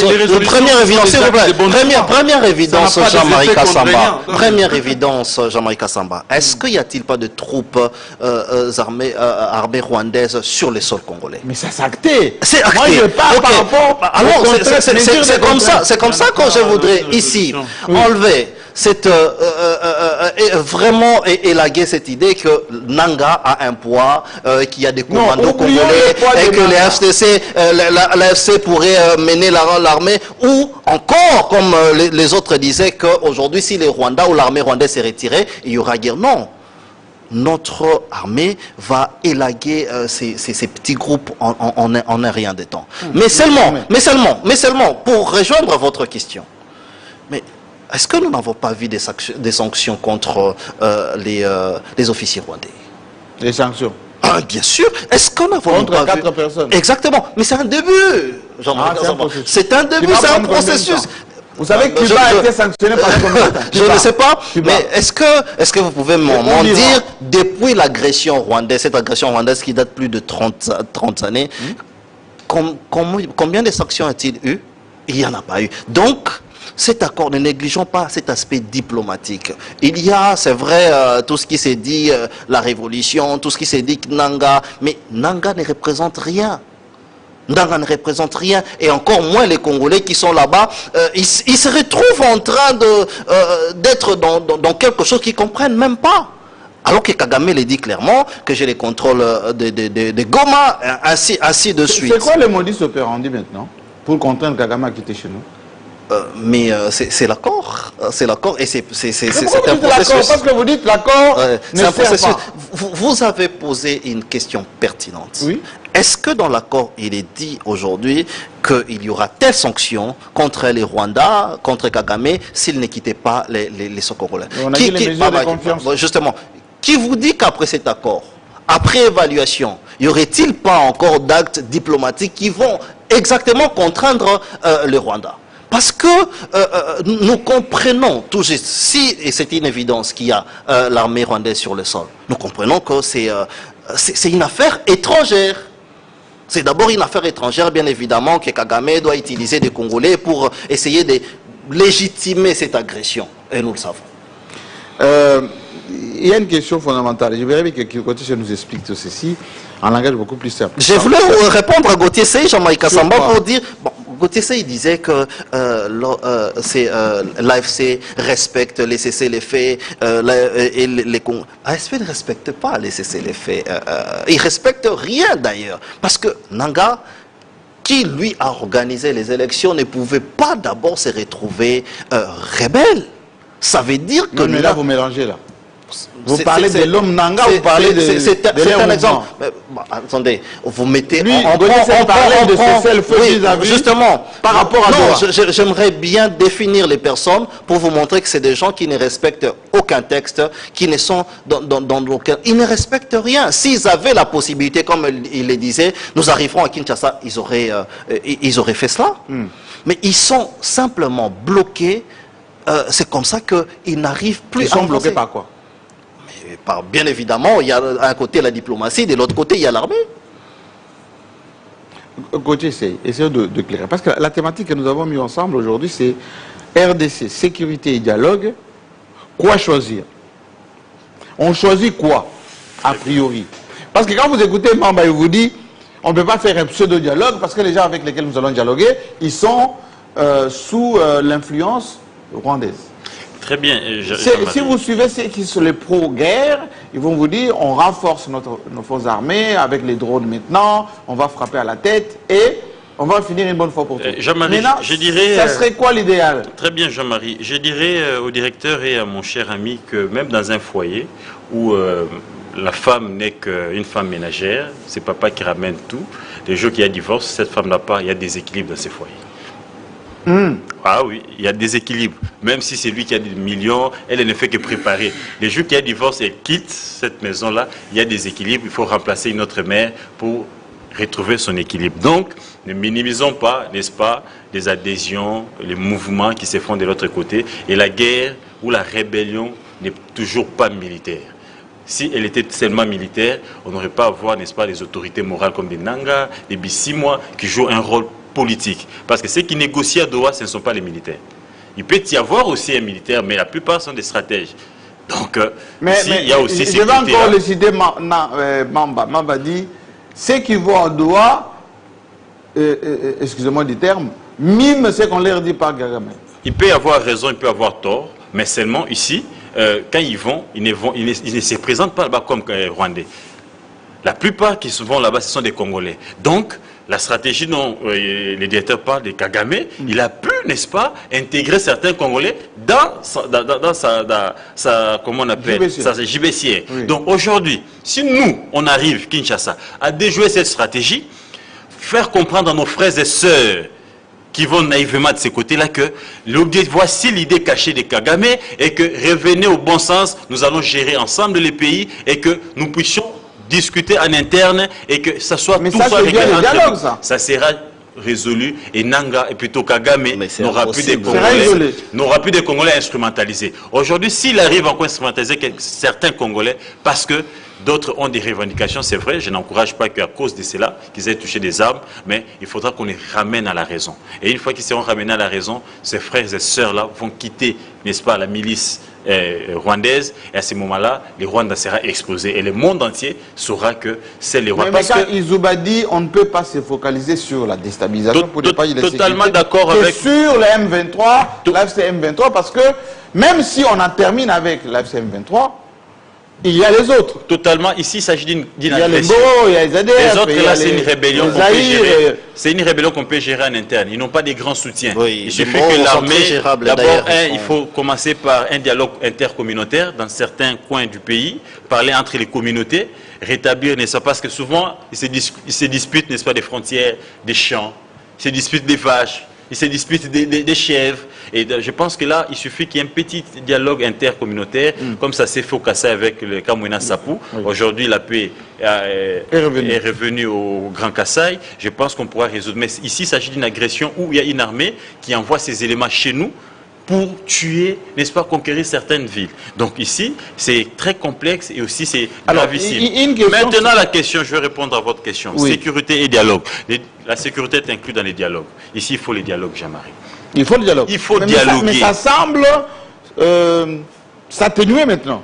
Jean-Marie, c'est pour ça qu'on a même ressorti le débat avec on va terminer la Constitution. La seule voie qui nous reste aujourd'hui, n'est-ce pas, Jean-Marie, pour retrouver... C'est pas militaire. Non. Sur le plan militaire, on a prouvé nos limites. Ah bon? Oui. Sinon, on aurait déjà récupéré Goma. On aurait déjà récupéré Bukavu. On aurait déjà récupéré Bunagana. Jusqu'à ces jours, ces gens-là continuent, ils démèrent encore. C'est parce qu'ils font face, n'est-ce pas, au front du FARDC. Et maintenant, parce que de part et d'autre, ni M23 FC n'ont la force d'arriver à Kinshasa. Militairement. Sinon, ils seraient déjà arrivés. L'année passée, j'ai appris dans certains coins ou dans certains réseaux proches de ces gens-là, ils disaient Toko fêté na M23 na décembre 2025. Oui. Toko kota Kinshasa, Toko fêté. Et certains jubilaient même à l'extérieur du pays. Tozozo ngato bongsamboka. Aujourd'hui, nous sommes au mois de mars 2026. 3 mois plus tard. Ça prouve que nos frères là-bas aussi, ils sont essoufflés. Donc, en face d'eux, ils ont une riposte qui n'arrive pas, n'est-ce pas, à pénétrer. Maintenant, qu'est-ce qu'on fait? Il faut dialoguer. Il faudra que Kinshasa donne les tons. Et un ton sincère du dialogue. Il faudra que Kinshasa se montre ici ouvert, à accepter de discuter. Je suis d'accord qu'après les dialogues, qui est des poursuites. Je suis tout à fait d'accord. Mais c'est une action judiciaire qui sera menée par la justice indépendante. Transactionnelle. Transactionnelle même, s'il faut le dire. Qui pourra poursuivre, n'est-ce pas, ceux qui ont commis des dégâts, ceux qui ont fait ceci, cela. Mais pour l'instant, il faut qu'on se retrouve tous autour d'une table. Nanga en face, Kabila, tous ces exilés doivent venir. Katumbi, qu'on parle congolais. Chacun avec son cahier de charges. Et à ce moment-là, on pourra trouver une voie de sortie. Et après cette voie, on pourra rappeler tout le monde à l'ordre qu'on vient, n'est-ce pas, se battre en interne. Et là, Kagame n'aura pas de raison. Et là, Kagame n'aura plus raison, n'est-ce pas, d'instrumentaliser qui que ce soit. Donc, il faut dialoguer, dialoguer et dialoguer. Voilà, je vais demander à Izouba. Tout à l'heure, vous avez dit... Il va s'excuser parce qu'il... Et d'ailleurs, Jean-Marie, on en a l'habitude. On en a l'habitude de dialoguer. Et on ne sera pas notre premier dialogue. Non, mais c'est un débat, si l'envie peut s'assumer. Moi, la question que je pose maintenant. Vous avez dit tout à l'heure, nous ne devons pas nous focaliser que sur les M23, l'AFC, etc. Ouais. Vous étiez sur le terrain avec le président. Oui, les ADF ont tué plus vous avez vu qu'il y a des zones qui sont sous influence ougandaise et avec des forces armées ougandaises. Bon, parfois ils prêtent main forte à notre armée, on est en coopération, etc. Mais la souveraineté de notre pays pose problème quelquefois. Oui. Parce que ces ADF restent encore une menace existentielle. Exactement, Jean-Marie. D'ailleurs, pour besoin des statistiques, les ADF, depuis leur existence, ont tué plus que le M23. En tout cas, oui, depuis que M23 et M23, les ADF en ont tué plus que ça. Et là où je suis un peu dubitatif par rapport à la réflexion de Gauthier, croire que c'est comme ça, par une baguette magique ou par un dialogue social, qu'on parviendra à finir ou à taire la guerre. Il faut commencer par là. Non, le dialogue social, on en a eu assez. Au contraire, non, le dialogue social avec les ADF, on en a eu assez. Et d'ailleurs, Gauthier, pour l'information, c'est que, vous savez, pour la première fois de l'histoire des ADF, à l'époque, c'était ADF Nalou, parce que les Nalou se sont désolidarisés, et finalement, c'était des nationaux, des Maïmaï qui se sont retirés, ils ont abandonné, c'est resté des ADF. Pour la première fois, on a réussi à déloger les ADF de Mandina, c'est à l'époque de Tshisekedi. Oui, leur fief qu'ils occupaient depuis des années. Donc, on était vraiment à... Ça, c'est grâce à la main ougandaise. Oui, à 40% de terminer cette histoire avec les ADF. Mais malheureusement, et ça, c'était par les échanges, on appelait ça des échanges de renseignements, et aussi par la présence de l'armée ougandaise qui avait donné de la force pour que les deux forces réunies combattent les ADF, parce que les Ougandais connaissaient les stratégies et leur façon. Mais aujourd'hui, pendant que l'opération contre les ADF est en cours, le pays est poignardé, je dirais, le FARDC sont poignardés dans le dos de l'autre côté. Donc, on était pris en étau, en même temps combattre les ADF et aller de l'autre côté. Et c'est ça ce qui a fragilisé.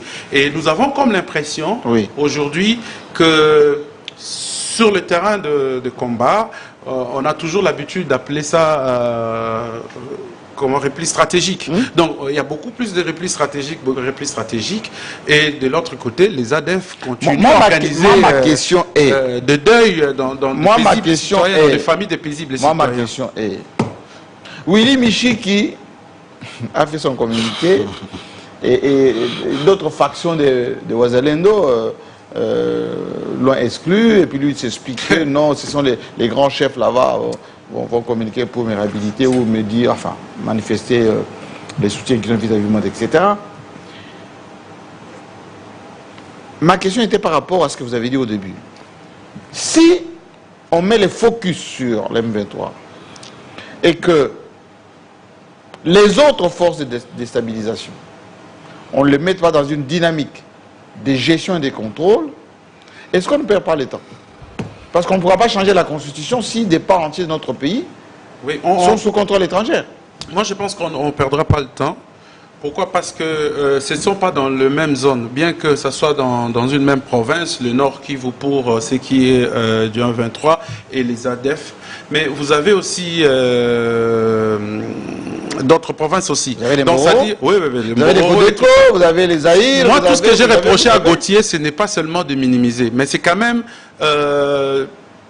leur manière d'opérer, ça paraît un peu, oui, un peu différent que la façon organisée du 1-23.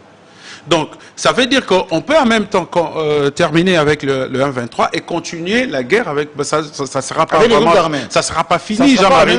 Et surtout, les ADF ont prêté allégeance à Daesh. Donc, Daesh, c'est beaucoup de puissance derrière. Il y a un volet spirituel, religieux. Oui. Donc, ils ont prêté allégeance à Daesh et c'est connu de tous, leur façon d'opérer et tout ça. Et puis, quand on parle de Ouazalendo, parce que vous avez parlé de communiqué de Michiki. Oui. Ça aussi, c'est un cas à résoudre, Jean-Marie. Parce que c'est une bombe à retardement? Oui. Parce que le FARDC, c'est vrai, aujourd'hui, ces patriotes-là font un travail incroyable le FARDC. Oui. Mais je me demande, est-ce que le gouvernement réfléchit quand même à l'après-guerre? Comment on va résoudre leurs problèmes? Est-ce que c'est des éléments à intégrer? Est-ce que j'ai vu qu'après l'assassinat de Willy Ngoma et les tirs et tout ça, il y avait les images que nous avons vues. Moi, j'ai pas publié ça, mais j'ai vu ça. Un élément, Ouazalendo a été promu, décoré, des cérémonies et tout ça. Mais je me dis, c'est comme ça. Demain, ça sera comment la suite? Est-ce que la prochaine guerre ne sera pas... et tout ça, mais je reste très positif que c'est vraiment des vrais patriotes. C'est des vrais patriotes parce que pour la plupart, ils proviennent de Maï-Maï, en tout cas ils le prouvent. Dans certains coins, ils sont là, ils s'organisent de façon sporadique pour déranger un peu la quiétude de 1-23. Parce que c'est vrai, le 1-23 contrôle ces territoires, mais attention, il le contrôle dans certains coins, vraiment la peur au ventre, parce que les Ouazalendo n'ont pas perdu leurs habitudes d'agir. Les anciens Maï-Maï, comment ils agissaient dans des coins, ils font des sorties sporadiques, ils tirent en désordre, puis ils reculent dans la forêt. Donc, ils continuent, ils l'ont fait non loin de Goma. Une question de stratégie, et tout ça. Et j'aimerais que tout le monde s'exprime là-dessus. Quand on voit des sanctions, on va dire, évolutives, vis-à-vis du Rwanda, de son armée, de ses généraux. Mais on voit que Kagame est reçu quand même à Paris, chez Macron, alors que Félix Tshisekedi y était quelques jours auparavant.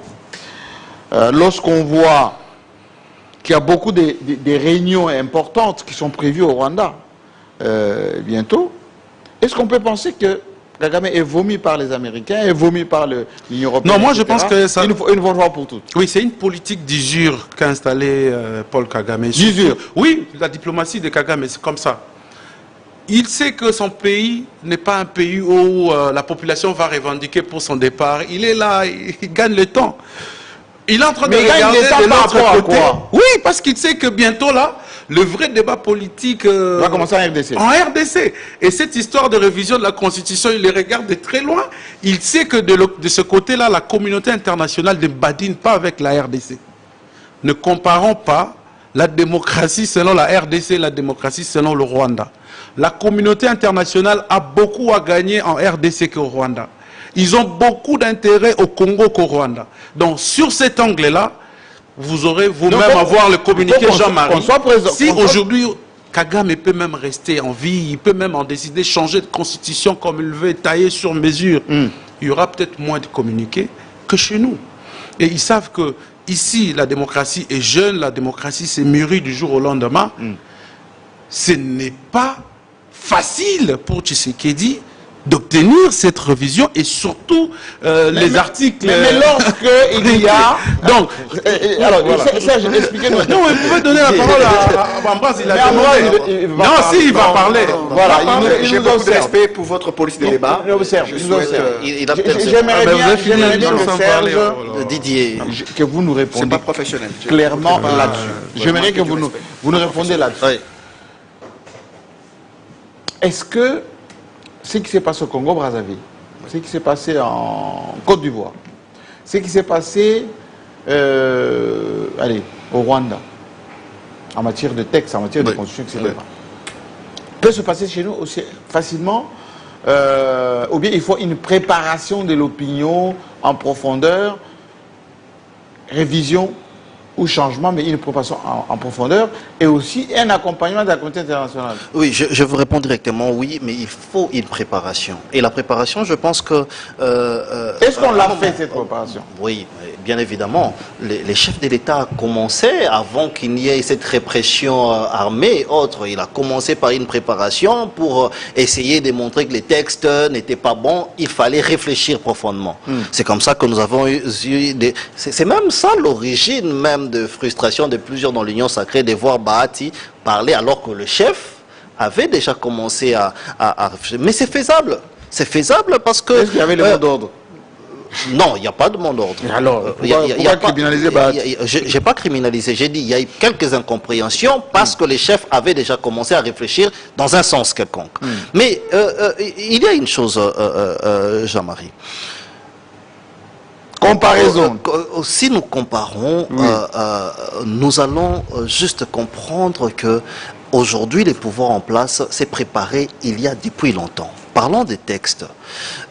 N'est-ce pas que c'est légitime aujourd'hui que l'UDPS, qui est au pouvoir, dise que nous devons aller au changement des textes? Parce qu'ils ont dit non au texte en 2005. C'est aussi légitime pour Kabila. Vous voyez, non, Kabila n'avait pas de légitimité. S'il vous plaît. Mais Kabila est devenu président sans légitimité. Est-ce que vous le croyez ou pas? Ça sont des faits. Kabila, il n'y a pas eu élection. En 2001, il y avait élection. Non, en 2006, il n'y a pas élection. Non, mais attendez, il était déjà là. Moi, je parle de 2001. Mais Tshisekedi, c'est quelqu'un qui s'est dit, bon, j'ai gagné les élections, et là, je peux utiliser... Attendez. On parle d'une constitution promulguée en 2006. Oui, en 2006. Et Kabila, comme il est resté de 2006 à 2018, était dans la légitimité de changer aussi. Il faut faire un bémol par rapport aux périodes. Mais Kabila n'a peut-être pas été accepté par la population. Je parle de 2001, Kabila devient président. S'il vous plaît. Mais s'il vous plaît, je comprends. La légitimité, c'est lorsque quelqu'un prête serment, il est reconnu par la communauté internationale. Mais Tshisekedi, nous savons aujourd'hui que s'il y a des gens, il y aura des gens sur la route pour dire oui au changement de cette constitution, nous savons que le pouvoir aura quand même une population déterminée pour cela. Vous avez vu sur les réseaux sociaux, tout celui qui tente de réfléchir contrairement, comment qu'il est matraqué par la population. Quelle population? Vous avez les statistiques, vous? Non, je ne parle pas des statistiques, vous connaissez, s'il vous plaît. Alors, c'est pour dire qu'il est logique. Qu'est-ce qui dérange? Pourquoi il va changer la Constitution? Il est logique. Mais pourquoi il ne va pas réfléchir si nous allons... Pourquoi il ne va pas réfléchir? Pour rester... Je vais donner un exemple. Vous parlez des Mbororo.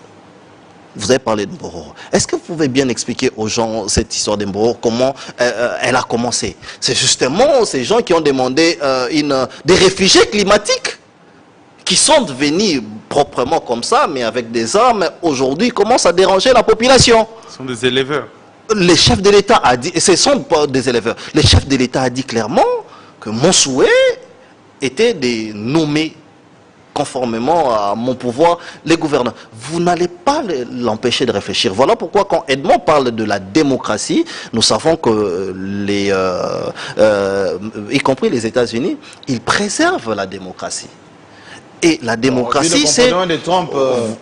C'est limite démocratie. Hein. Mais peu importe, nous savons qu'aujourd'hui, parmi les éléments les plus protégés aux Nations Unies, aux États-Unis, c'est la démocratie. Si aujourd'hui, les présidents, les parlements, voilà, les parlements, voilà, je suis sûr, justement là, Jean-Marc aussi facilement, sans préparation, sans accompagnement. Non, j'ai dit oui, et j'ai dit qu'il faut la préparation, et les chefs a commencé une préparation. C'est quoi les bases? Mais simplement, il faut expliquer les failles de nos textes fondamentaux. D'abord, il faut expliquer les bases. Mbata sera là pour le faire. Mbata, c'est encore un dérangeur qui peut-être n'a pas les mots suffisants pour expliquer les choses. Mais c'est très faisable. C'est très faisable et c'est possible. Pourquoi c'est clivant lorsque on essaie de réfléchir d'une manière aussi démocratique? Est-ce que la comparaison des autres pays, la manière dont ça s'est passé pareil? Parce que quand Izoba dit tout le monde n'est pas RDC, la RDC n'est pas comme les autres. Est-ce que c'est facile de réfléchir ou de faire comme les autres ont fait? Oui, je dirais à la fois non, à la fois oui, hein, mais j'aimerais dire à notre ami que cette constitution ici est passée au référendum. Ce qui voudrait ici dire que les textes d'abord étaient légitimes, donc tout citoyen peut s'élever un matin, dire qu'on peut changer, modifier tel, parce que il en a le plein droit. Ouais. Donc, et c'est reconnu d'ailleurs. Voilà, exactement, c'est constitutionnel. Tout réduire à Kabila, donc je pense, ou à Tshisekedi.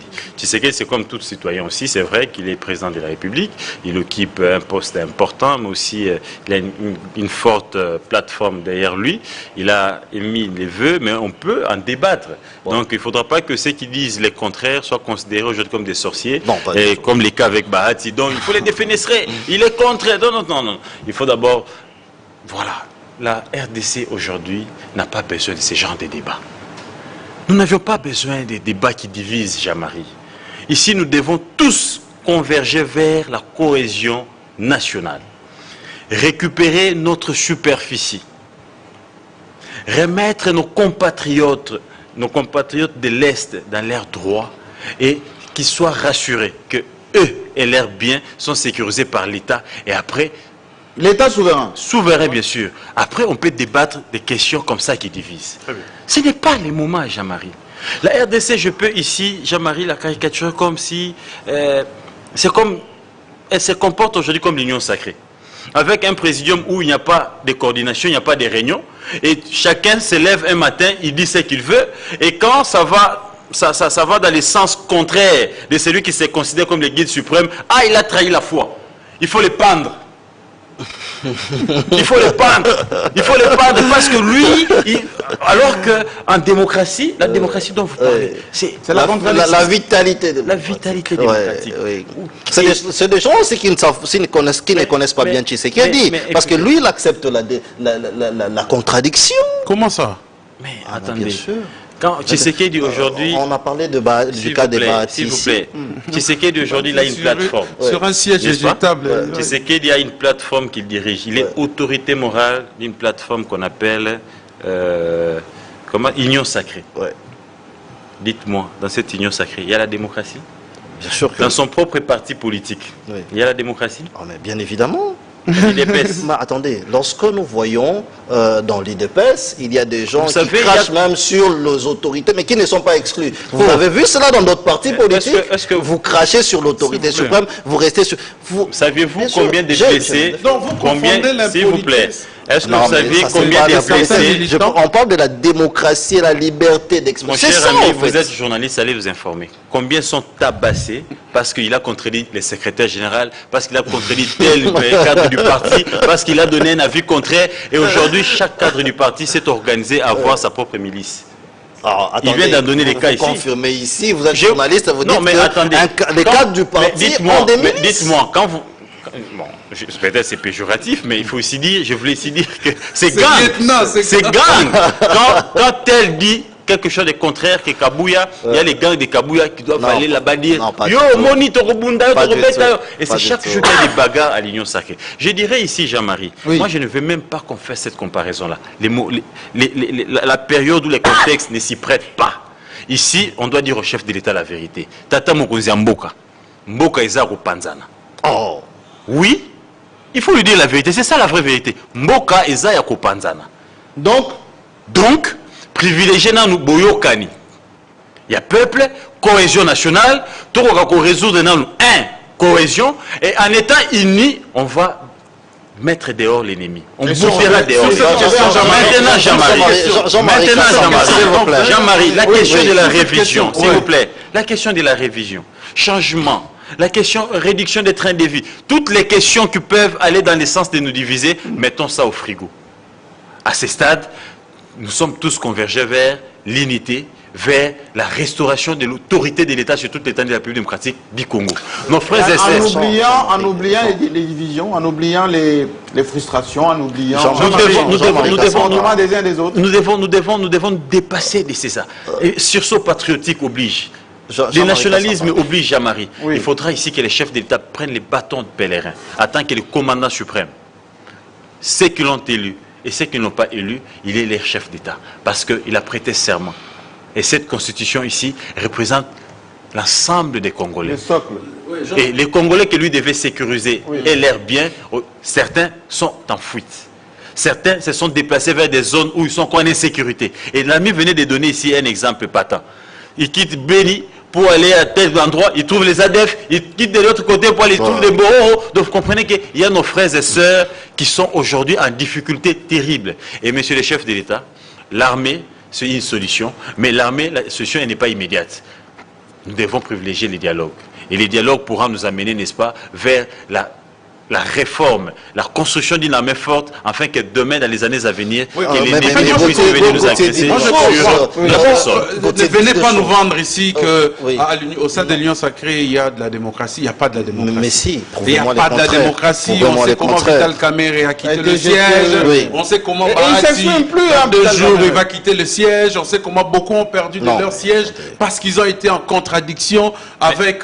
Ce n'est même pas en contradiction parce qu'ils ont dit ce qu'ils ne pouvaient pas dire et tout ça, et actuellement c'est impardonnable. Vous tenez de propos comme ça. Mais c'est quoi la démocratie? Le lendemain, vous payez cash.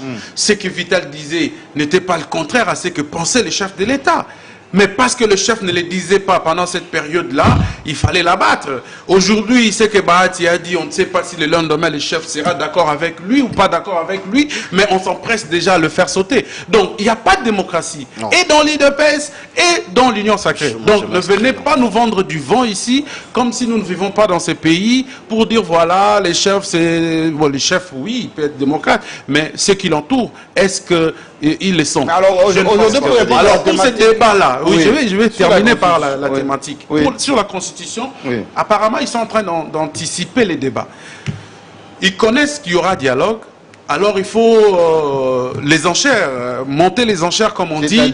Oui, on sait qu'on va vendre. L'objectif peut-être final ne serait peut-être pas de réviser la Constitution, mais de trouver un moyen pour le président. Voilà un moyen de glissement. Donc c'est le glissement qui est en préparation. Oui, on prépare le glissement, mais sur base d'une révision imaginaire, où on dit on peut même aller plus loin, proposer déjà un texte donné et tout ça, mais je ne vois pas un Tshisekedi téméraire devant ce qu'il aura rencontré, en tout cas au bon moment, si En tout cas, quand il s'est prononcé, hein, il y a eu quand même du feu. Et puis de l'autre côté, l'AFCM 23 est sorti. Donc je pense qu'aujourd'hui, le chef de l'État est en train de réfléchir. Mais c'est vraiment un débat qui met en mal ceux qui souffrent. Non, ceux qui souffrent, Jean-Marie. À Kinshasa, les gens n'ont pas vécu la guerre. Pourquoi? À Goma, aller à Goma. Et on nous suit à Goma. Où chaque citoyen, on nous dit, sortez de chez vous, allez marcher. La population vit dans une contrainte permanente, forcée, une vie qu'elle n'a pas imaginée. Goma, c'est, je ne sais pas, mais aller dans d'autres territoires, c'est vide. C'est vide. Mais Jean-Marie, aussi cette question, comment on va changer la Constitution? État des sièges des part et d'autre, la guerre. Est-ce qu'elle... Mais attention, il faudra pas. Moi, je pense que c'est une question qui n'a pas. On est dans une brutalité sur le plan politique et ceux qui sont dans le plan sécuritaire. Elle ne cadre pas la question de changement. C'est comme si, je ne sais pas, Jean-Marie, s'il vous plaît, quelle est l'image qu'on veut donner du président de la République avec ce débat de la révision de la Constitution? Quelle est l'image qu'on veut présenter du pays RDC? Qu'on est vraiment un pays agressé et que sur le plan politique, on veut tout chambouler pendant que la guerre, là, on n'a pas trouvé de solution, pendant que les accords souffrent d'application, pendant que là-bas, les Américains vont... Je ne sais pas...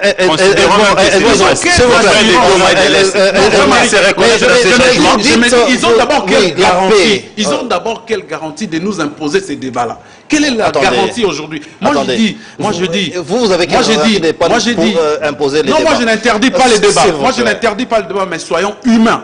Le président de la République, c'est celui qui est informé plus que tout le citoyen. Il doit se montrer. Non, il est censé être informé. Il est censé être informé. Alors, il doit se montrer humain. Didier Kanyinda. Jean-Marie Kassamba, est-ce que si on partait dans les raisonnements de Gauthier pour dire, en guillemets, dialogue serait la solution de problème? Edmond a répondu pour dire non. Comment ça je dis non? S'il vous plaît, tu l'as dit tout de suite qu'il réfléchissait pour dire dialoguer, prendre des gens, des mécontents, les mettre sur étape. C'est quoi la solution? Non, c'est pas la solution. C'est quoi la solution aujourd'hui? C'est les armes. Non, s'il vous plaît. La solution aujourd'hui, c'est les textes. Oh. Justement, c'est comme ça qu'il faudrait réfléchir. Mais c'est pourquoi aujourd'hui on parle de la révision constitutionnelle. S'il te plaît, s'il vous plaît. Mais il y a aujourd'hui des articles qui dérangent. Il y a aujourd'hui... Quel article? S'il vous plaît, il y a aujourd'hui... Quel article? Attendez. Il y a aujourd'hui... Parce qu'il parle de la démocratie. Mais c'est quoi? Comment est-ce qu'ils définissent la démocratie? N'est-ce pas que la démocratie, c'est la voix de la majorité? Et aujourd'hui, si on allait au référendum, et que la majorité disait que nous voulons de tels textes et de tels textes... Quelle majorité avec S'il vous plaît, calmez-vous. Mais vous pensez vraiment que vous parlez dialogue, après dialogue, c'est là qui vont gérer, il n'y aura plus de mécontents, tout le monde sera sur la table des négociations. Ça, c'est réfléchir. C'est quoi la priorité? La priorité, c'est renforcer le pouvoir de l'État. Par les textes d'abord, s'il faut même toucher notre système électoral ou de mandature, il faut le faire. Il suffit d'avoir un pays fort. Justement, parce que si cela crée des problèmes aujourd'hui, c'est le mandat qui crée aujourd'hui confusion et problème. Il faut en toucher, il faut réfléchir. Partir comme par exemple, Edmond. Il faut faire très attention. Quand on dirige un pays, on doit chercher plutôt à réunir les angles qu'à les diviser davantage. On ne divise pas. Vous savez, quand vous arrivez à la tête du pays, vous devez être un rassembleur. Vous devez vous revêtir d'une vision globale, pas une vision particulière. Mais on ne dit pas le contraire. Je suis en France. On ne dit pas le contraire. Je suis en France. Lorsque vous dites... Je vous donne une anecdote. Mais je finis par là. Ne monopolisez pas la parole. Vous avez beaucoup parlé. Ça, c'est vrai. Non, il y a aussi les temps. Vous allez conclure. Lorsque vous dites que Tshisekedi n'est pas un démocrate. Non. Attendez. 2 minutes. Qu'il termine. Vous allez conclure. Je suis en France, Jean-Marie. Je rencontre un chauffeur. C'est un Français de race, si vous voulez bien. Il me dit, j'ai un fils qui fait le service militaire. Mais Aujourd'hui, nous avons un président de la République à la place de placer les intérêts de la République en avant pour le pays, lui préfère faire valoir ses propres désirs. Au nom de quoi mon fils va aller combattre une guerre en Russie? Au nom de quoi? Il n'y a aucun intérêt de la France là-bas. Il n'y a rien du tout. Moi, je vais accepter que mon fils a allé combattre. Mais pourquoi il est militaire? Non, mais écoutez, mais c'est ça. Un militaire, il défend le drapeau. Oh, mais quand un militaire commence à servir les intérêts politiques parce que c'est décidé par un chef de l'État, ça devient une histoire à dormir debout. Donc ça veut dire quoi aujourd'hui? Le chef, quand je dis le chef, c'est un grand rassembleur. C'est celui qui écoute tout le monde. Aujourd'hui, la voix... C'est partout qu'on parle dialogue, Jean-Marie. C'est pas seulement au Congo. C'est pas seulement la Senko. Ce n'est pas seulement Dodo Kamba. Vous allez aux États-Unis, on vous parle dialogue. Vous allez partout. Mais ça, c'est une voix qui englobe tous. Merci Pourquoi ne pas choisir cette voie? Il faut conclure très rapidement parce que très bien, je conclue rapidement. Moi, j'aimerais savoir, est-ce que l'intention qu'on vous prête de préparer les glissements avec les débats sur la Constitution, c'est un tox ou un faux? Non, mais c'est vrai parce que nous devons au fond profondément y réfléchir. Mais quand des éminents... info. Lorsque les professeurs Bochab dit que la Constitution est vie... Donc c'est une priorité pour vous aujourd'hui? Non, la priorité c'est de réfléchir d'abord. La réflexion. Comment un président qui est élu pour protéger sa population, qu'est-ce que Tshisekedi un jour dira à ceux qui ont dérangé son mandat à Goma? Pourquoi ne pas aujourd'hui penser à avoir des articles clairs qui disent que pendant une législature, une mandature, il n'y aurait pas d'agresseur? Mais c'est dit déjà dans la Constitution. S'il vous plaît. Allons-y un peu plus loin. Tshisekedi qui n'a pas géré ces partis-là pendant ce temps. Comment il fait rapport de Goma et vous pensez qu'un pays peut vivre sans agression? C'est comme ça que... Sans trahison. Vous répondez directement à Gauthier pour dire que peu importe les dialogues, il n'y aura pas une pensée unique. Allons-y, questionnons la population et la démocratie, c'est la voix du plus fort et de la population. Pour résoudre cette question de l'Est, et pendant ces temps, on va s'organiser en interne pour réformer notre armée. Et quand on réforme notre armée, c'est pour sécuriser le peuple et l'air bien. Et à ce stade, il y a faille quelque part. Nous devons nous unir et conjuguer les efforts ensemble. L'émission était donc pour vous dire d'abord qu'entre la sécurité et les dialogues, il n'y a pas contradiction. Bien évidemment, la sécurité fait partie du dialogue. Du dialogue sortira bien évidemment des mesures pour sécuriser et le territoire et les personnes qui habitent. Bien évidemment, il faut se faire violence pour accepter les contradictions. Il faut se faire violence pour permettre aux sons contradictoires de se rencontrer parce que du choc des idées jaillit toujours la lumière. On finit toujours par trouver un dénominateur commun pour une république qui est éternelle. Allez, portez-vous bien. On se retrouve la semaine prochaine, toujours en débat sur votre chaîne. Le studio B nous attend déjà avec le journal qui est déjà préparé par la rédaction, la grande rédaction de Télé50. Oui, on est là, en train de suivre justement Club 50. Merci Jean-Marie Kassamba. Madame, monsieur, bonsoir. On va rester ensemble, cette fois pour le journal, après la fin et le jingle de Club 50.